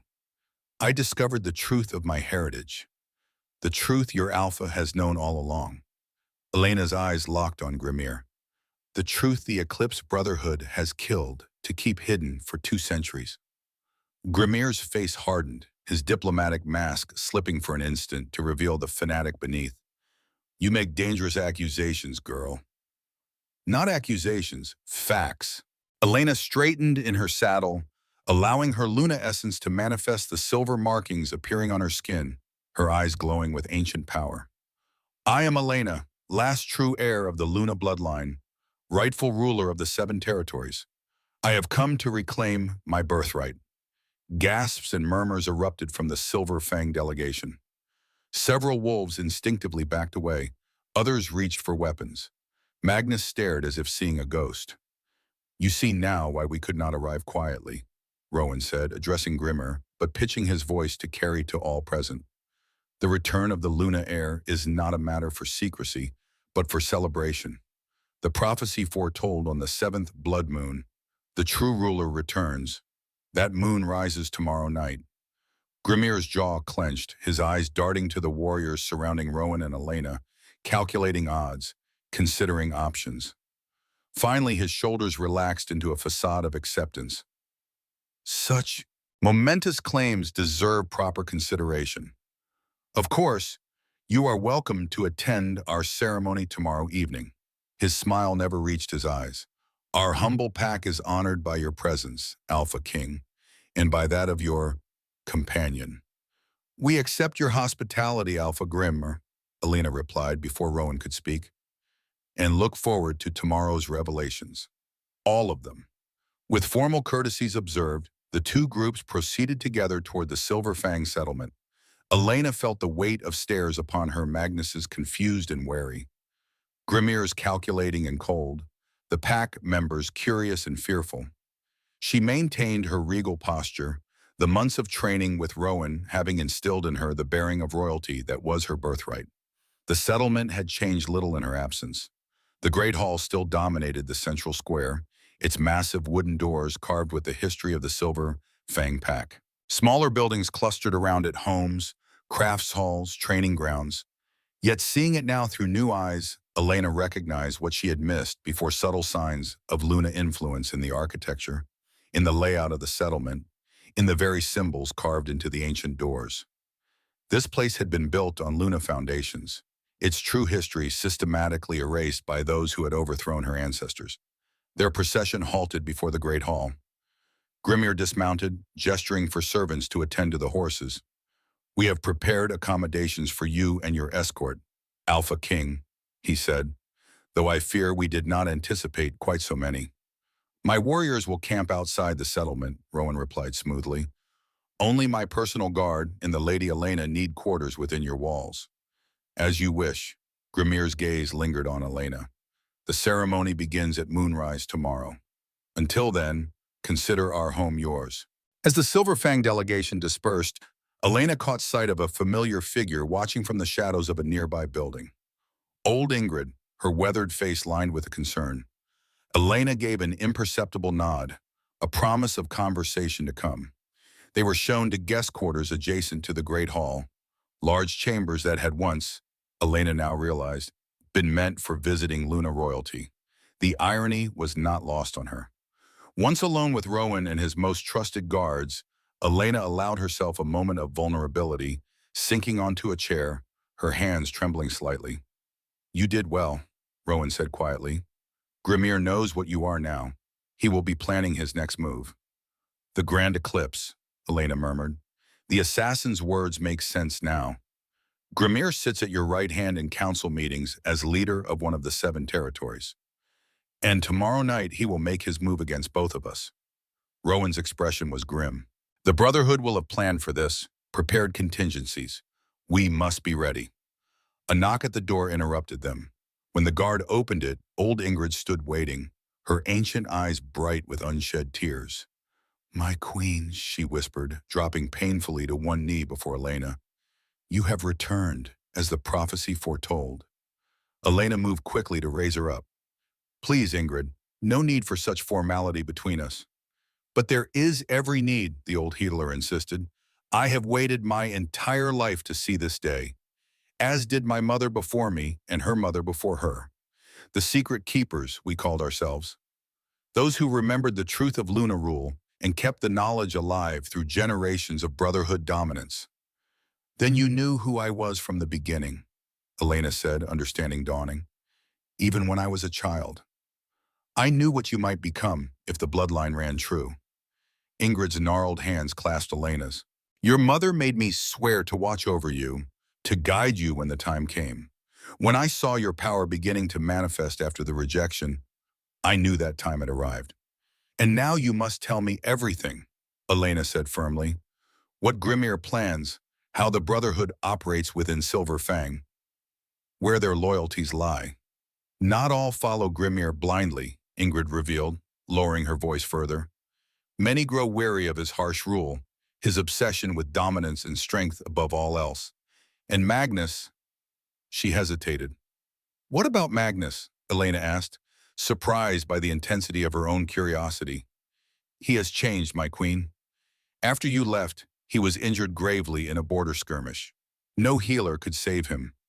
In his pain and delirium, he taught himself rudimentary healing techniques, techniques you once tried to share with him. It humbled him. Elena absorbed this information, unsure how it affected their plans.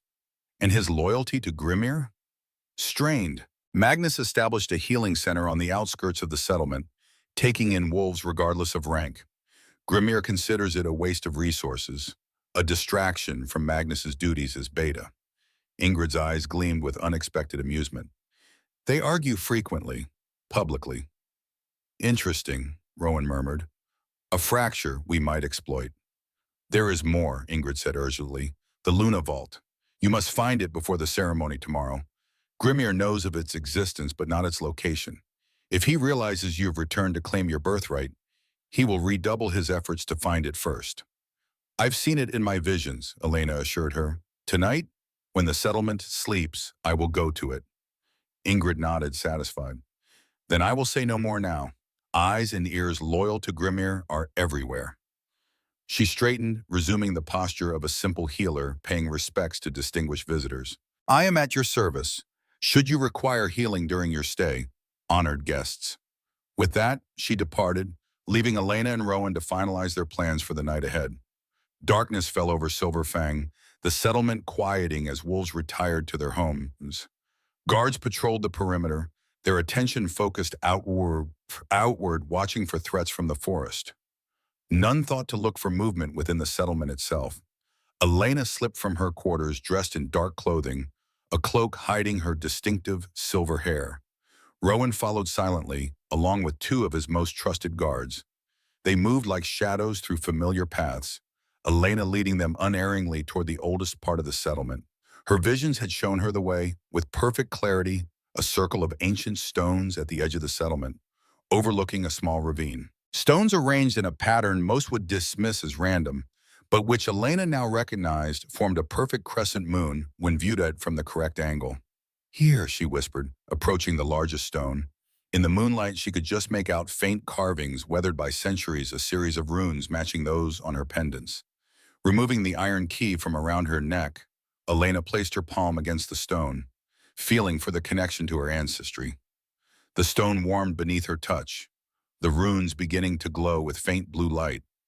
A doorway appeared where none had been visible before, an opening in the rock face leading to a narrow passage downward. Only those of Luna blood can see it, Rowan murmured in wonder. The perfect hiding place. They descended carefully, the passage spiraling deeper beneath the settlement. The air grew colder, the walls smoother, until they emerged into a large chamber that took Elena's breath away. The Luna Vault.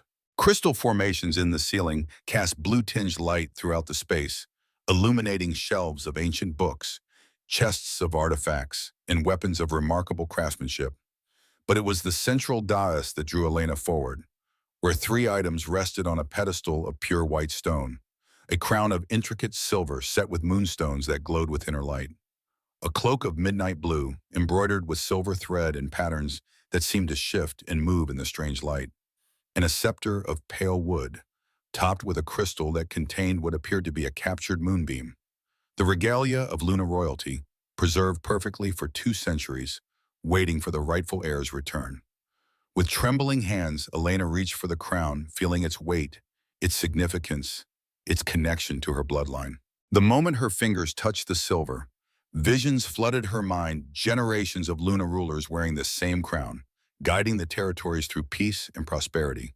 Their knowledge, their experiences, their wisdom poured into her consciousness, overwhelming in its intensity. Elena, Rowan's voice seemed to come from a great distance. Elena, come back to me.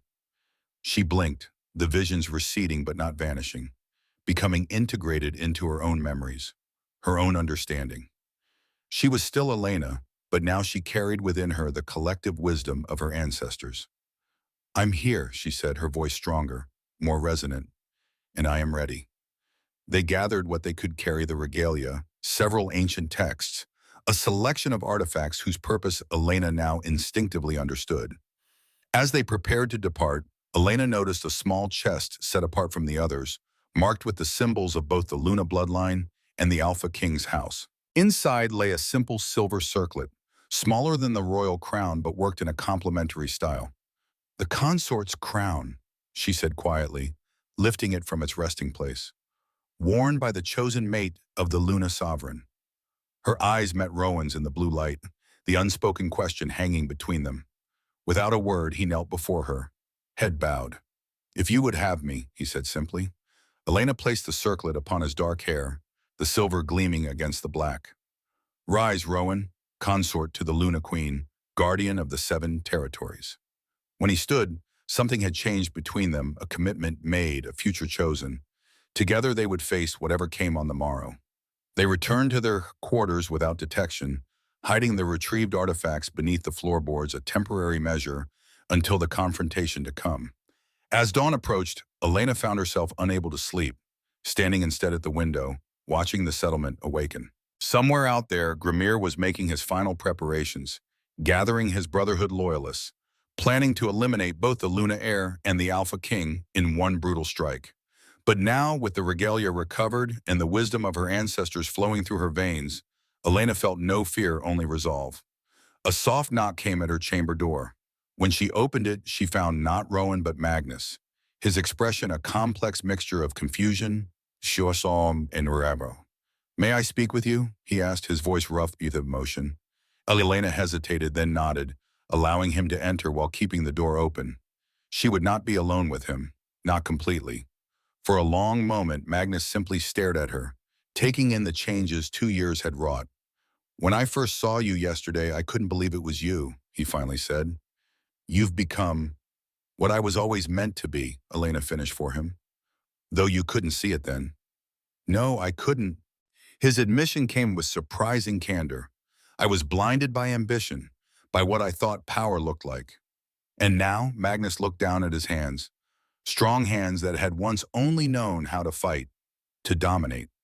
Now I understand there are different kinds of strength, different kinds of power. He met her gaze directly.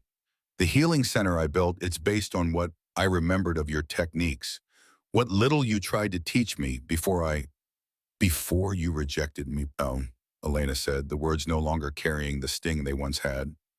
Yes, he swallowed hard. When I was injured, dying, with no healer skilled enough to save me, I remembered everything you'd ever shown me. I survived because of knowledge I had dismissed as worthless. Elena studied him, seeing the truth of his transformation in his eyes, his posture, his scent. The arrogant beta who had broken her heart still existed within him, but tempered now by humility, by understanding. Why are you here, Magnus? She asked directly. What do you want from me? To warn you. His voice dropped to barely above a whisper. Grimir plans to move against you during the ceremony tonight. The Brotherhood has gathered its forces. They mean to kill you, the Alpha King, and anyone who stands with you. I know. Magnus blinked in surprise. You know, and yet you stay? I came here precisely because I knew Grimir would make his move. Elena's voice held the quiet certainty of one who had accepted her path. Tonight ends 2 centuries of Brotherhood rule. Tonight, the Luna bloodline reclaims its rightful place. Then you truly are.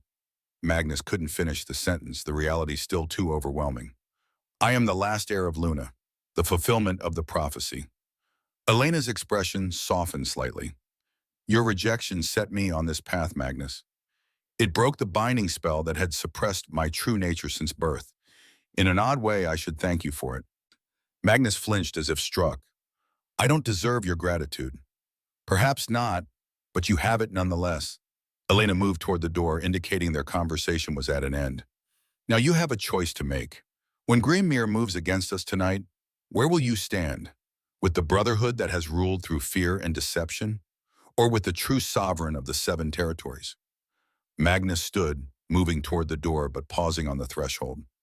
I made the wrong choice once before, he said quietly. I won't make the same mistake twice. With that, he was gone, leaving Elena to wonder if she had just gained an unexpected ally or been manipulated by a skilled deceiver. The day passed in a strange limbo of formal courtesies and hidden preparations. Elena and Rowan attended the traditional pre-ceremony feast, accepting Silver Fang hospitality while remaining acutely aware of the danger surrounding them. Grimir played the gracious host, his mask of civility never slipping, though Elena could sense his growing tension. As the afternoon waned, Elena returned to her chambers to prepare for the evening ahead. There she found old Ingrid waiting, along with several young female wolves bearing traditional ceremonial attire.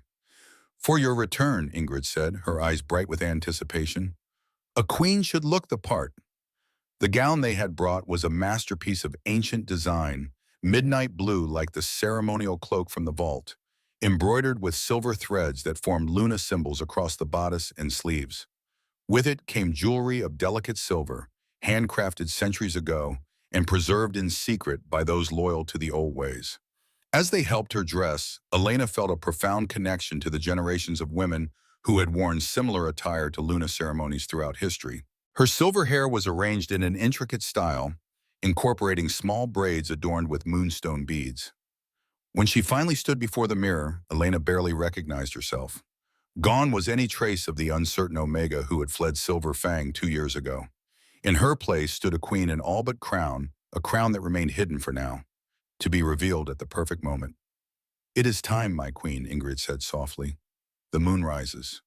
The great hall of Silver Fang had been transformed for Magnus's Beta King ceremony.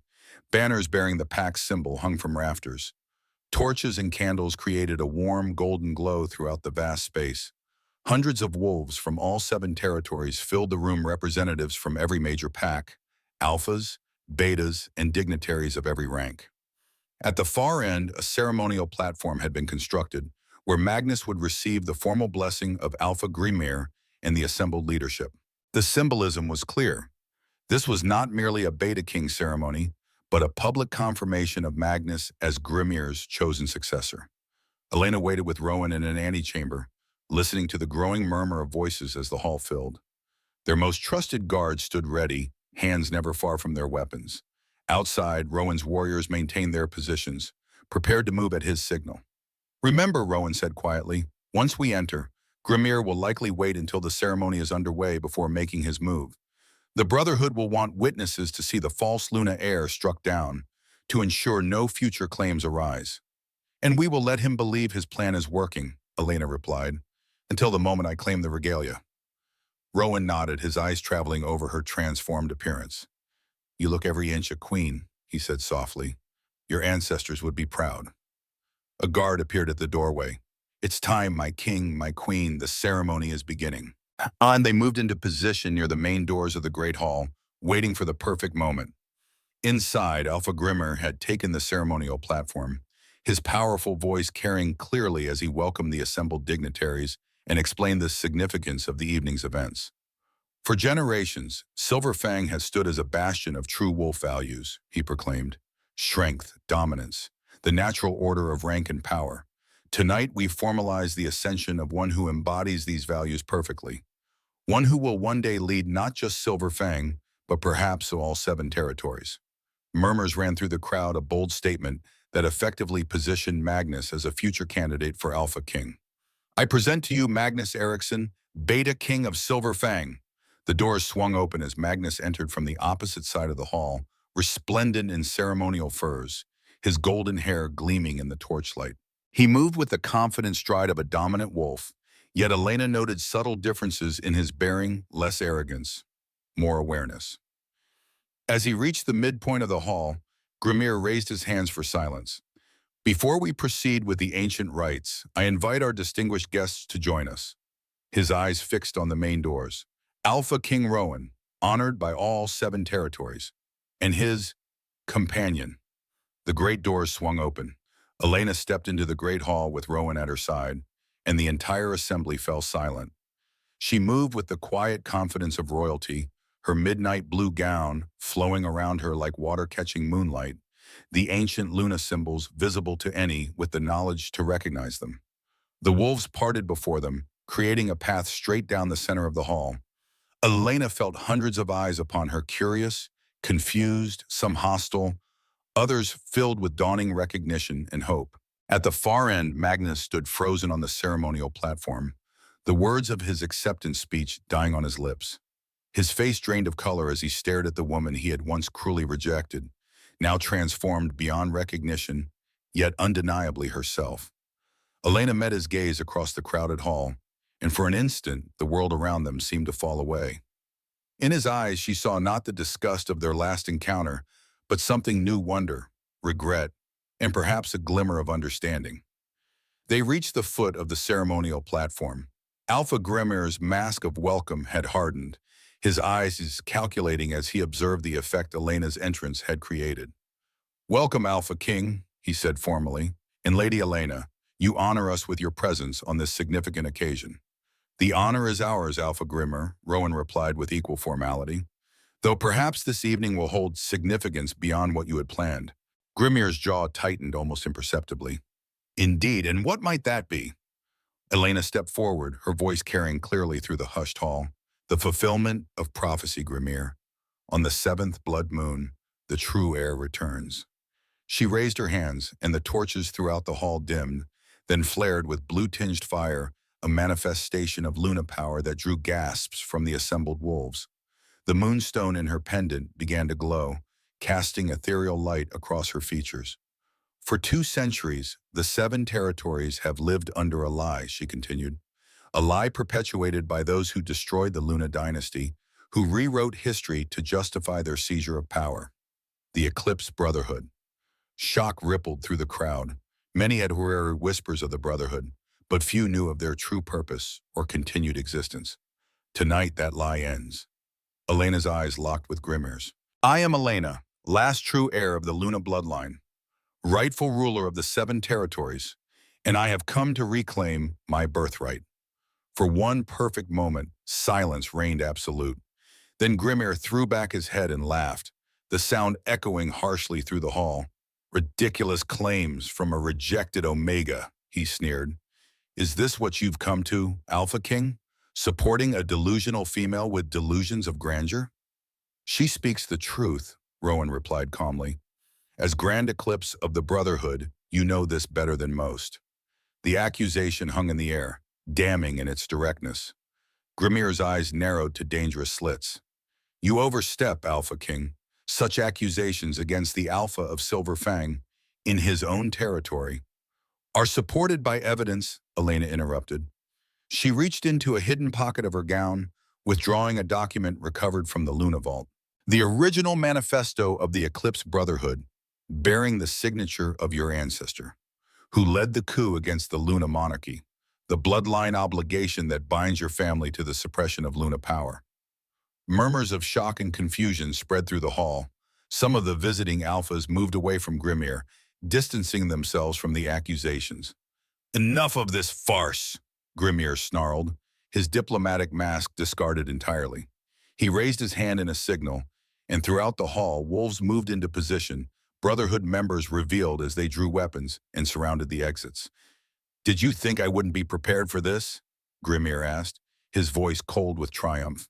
"That I wouldn't recognize a Luna heir the moment she entered in my territory? That I would allow the abomination of Luna rule to return?" He turned to address the assembled wolves. "My brothers and sisters, you have been deceived. This woman is not what she claims, but a threat to everything we have built. Elena remained calm in the face of his rage. Look at me, Grimir, she commanded, allowing her Luna essence to manifest fully, the silver markings appearing on her skin, her eyes glowing with ancient power. Look and know the truth of what you face. Several Brotherhood members hesitated, uncertainty replacing fanaticism as they beheld the undeniable signs of Luna bloodline. Others tightened their grips on their weapons, prepared to attack despite the evidence before them. The Luna bloodline was an abomination, Grimir spat. Unnatural power, unnatural dominance. They ruled against the true nature of wolves, elevating the weak, diminishing the strong. We freed the territories from their corruption, restored the natural order. You replaced wisdom with brutality, Elena countered, balance with dominance, peace with constant struggle. Look around you, Grimir. The territories fracture further each generation. Resources dwindle. Ancient knowledge fades. Is this the legacy of Brotherhood rule? Slow decay disguised as strength? Her words struck home with many in the audience. Alphas from territories suffering border disputes, resource shortages, internal conflicts. Betas who had witnessed the flaws in the current system firsthand. Kill them, Grimir ordered suddenly, his control snapping. Kill them both! Brotherhood wolves surged forward, weapons drawn. In the same instant, Rowan gave a sharp whistle that carried through the open windows. Outside, the hundreds of warriors who had accompanied them from Winterhold moved into action, breaking through doors and windows, engaging the Brotherhood forces. Chaos erupted in the Great Hall. Wolves who had come merely as witnesses found themselves in the middle of open conflict, some fleeing, others choosing sides. Elena and Rowan stood back to back, defending against attacks from all directions. The regalia, Rowan shouted above the din. Now, Elena! She reached into another hidden pocket, withdrawing the Luna crown. As she raised it above her head, moonlight streamed through the high windows, catching the silver and moonstones, amplifying their glow to blinding intensity. By right of blood, by right of prophecy, by right of the seventh blood moon, I claim the crown of Luna. Elena's voice carried the full force of Luna command, compelling attention even in the midst of battle. She placed the crown upon her head, and power surged through her, a tidal wave of Luna magic that had been building for 2 centuries, waiting for this moment of restoration. The markings on her skin blazed like molten silver. Her eyes shone with blue fire. The very air around her seemed to shimmer with energy. Throughout the hall, Brotherhood wolves dropped to their knees, weapons falling from nerveless fingers as the full force of Luna dominance washed over them, a command they could not resist, written into the very magic that had bound the Luna bloodline 2 centuries ago. Only Grimir remained standing, his face contorted with hatred and effort as he fought against her power. I will not kneel to Luna filth, he growled, drawing a silver dagger from his belt. I would rather die. He lunged toward Elena, the blade aimed at her heart. In that instant, a golden blur intercepted him, Magnus, throwing himself between Elena and the blade. The silver dagger plunged into his chest instead, drawing a cry of pain and surprise. No, Elena screamed, catching Magnus as he fell. Grimir staggered back, momentarily shocked by the intervention of his chosen successor. In that moment of distraction, Rowan struck a decisive blow that sent the Alpha crashing to the ground, disarmed and subdued. Elena cradled Magnus, her hands already glowing with healing energy as she assessed the wound. The silver blade had struck dangerously close to his heart, the metal burning his flesh, resisting her healing power. Why, she whispered, pouring more strength into her healing efforts. Why would you do this? Magnus looked up at her, blood staining his lips. Because I was wrong, he gasped. Wrong, about you, about everything. Elena fought against tears as she worked, drawing on every aspect of her Luna healing abilities. Around them, the battle had largely subsided, Rowan's forces having overwhelmed the Brotherhood, the visiting dignitaries watching in stunned silence as the heir of Luna fought to save the wolf who had once rejected her. Stay with me, Magnus, she commanded. That's an order from your queen. A faint smile touched his bloodied lips. As you command, my queen. Gradually, the silver poison receded. The wound began to close under her glowing hands. Magnus's breathing steadied, the deathly pallor receding from his face. When Elena finally sat back, exhausted but triumphant, she knew he would survive. She rose to her feet, the Luna crown gleaming upon her brow, and surveyed the great hall. Brotherhood members knelt in defeat, held at weapon point by Rowan's warriors. The visiting alphas and betas stood in various states of shock, and calculation as they witnessed the return of Luna rule firsthand. In the center of it all lay Grimir, now restrained but still defiant, his eyes burning with hatred. The Brotherhood will never accept Luna rule, he spat. Kill me if you must, but others will rise to take my place. I did not come to kill, but to heal, Elena replied, her voice carrying to every corner of the hall. Even you, Grimir, even the Brotherhood. She approached him slowly, her hands beginning to glow once more. Before he could react, she placed her palms against his temples. Grimir convulsed, his eyes widening in panic as Luna magic flowed into him, not to harm but to reveal. See the truth, Elena commanded. See what the Brotherhood has hidden from its own members for generations.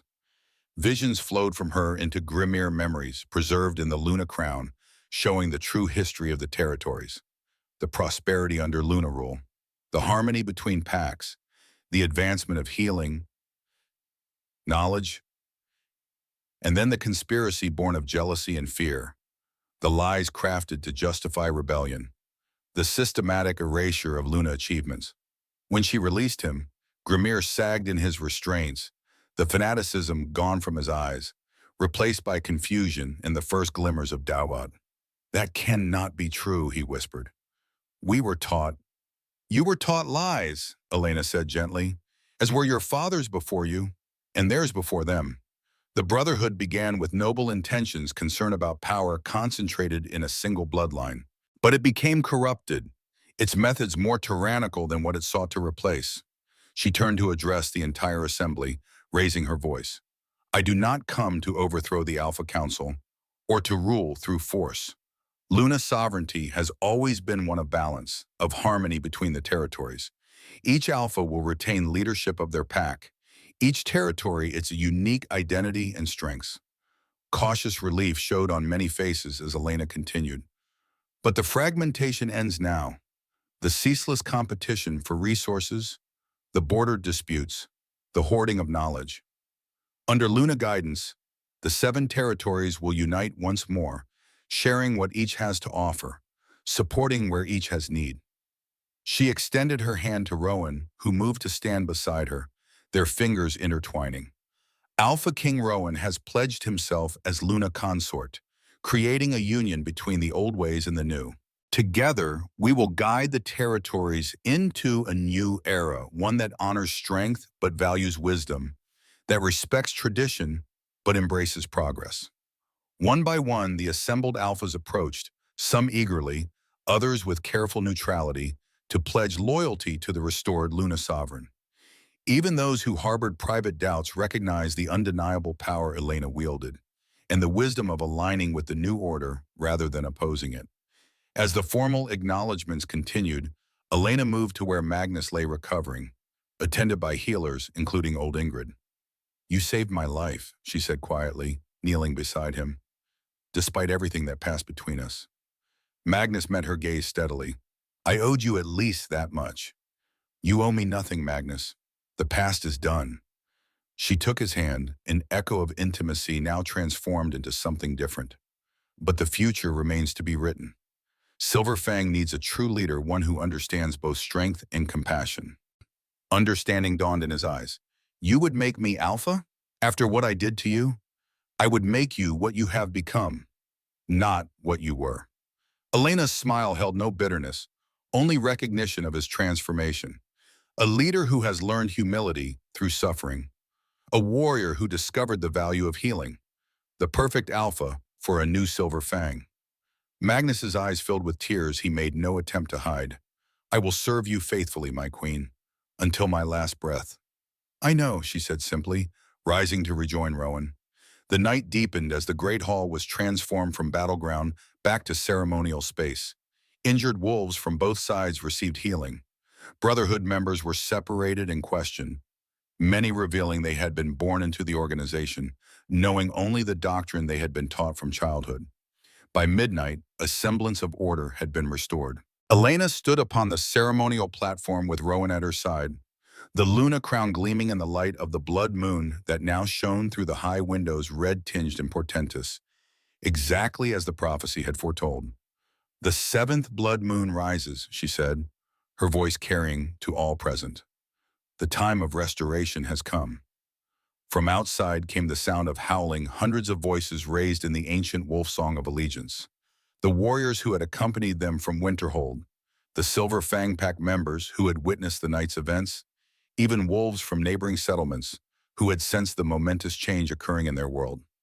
They sang of the Luna heir's return, of prophecy fulfilled, of hope renewed. The song spread from wolf to wolf, settlement to settlement, territory to territory, until it seemed the entire Northern Alliance raised its voice as one, a sound not heard for 2 centuries. The song of Luna's sovereignty restored at last. 1 month later, Elena stood on the balcony of the royal palace in Winterhold, gazing out over the capital of the United Territories. Beside her stood Rowan, the consort's circlet gleaming upon his dark hair.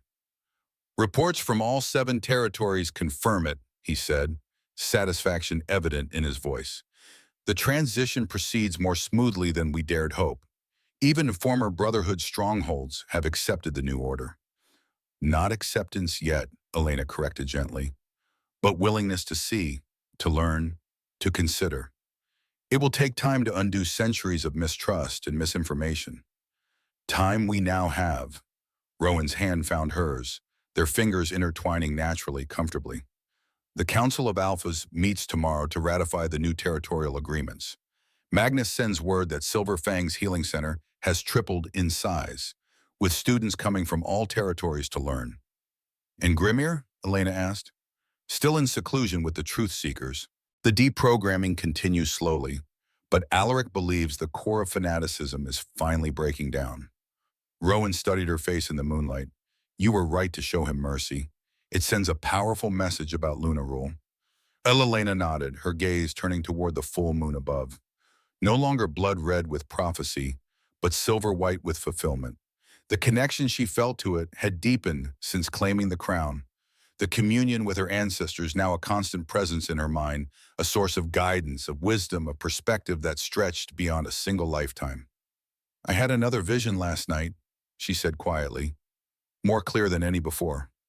Rowan turned to her, immediately attentive. "What did you see?" "A child." Elena's hand drifted to her abdomen, a gesture so subtle Rowan almost missed it. "Our child, a daughter with your eyes and my silver hair. The first of a new generation of Luna rulers, carrying the blood of both bloodlines." Rowan's expression shifted from surprise to wonder to profound joy. "You're certain?" "The moon has confirmed it." Elena smiled, the expression transforming her face with radiance. "A new era truly begins, my love. Not just for the territories, but for us." Rowan gathered her gently into his arms, mindful of the precious new life she carried. As they stood together in the moonlight, Elena reflected on the journey that had brought her here from rejected Omega to Luna Queen, from broken-hearted exile to beloved ruler, from lost heir to the founder of a new dynasty. Magnus's cruel rejection, once the greatest pain of her life, now seemed a necessary step on her path to destiny, the breaking of one bond that allowed her true nature to emerge, that set her on the road to claiming her birthright and finding a love deeper and truer than she could have imagined. The prophecy had been fulfilled. The heir had returned. The territories united once more under Luna sovereignty. And now, as the moon blessed the union of Alpha King and Luna Queen, a new prophecy took shape, the child who would one day wear both crowns, combining the bloodlines of the 2 greatest wolf dynasties in history. The future stretched before them, bright with possibility, rich with promise. Elena, last heir of Luna, first queen of the new era, lifted her face to the moonlight and sang the ancient song of gratitude, a melody not heard in the territories for 2 centuries, but which now rose pure and true into the night sky.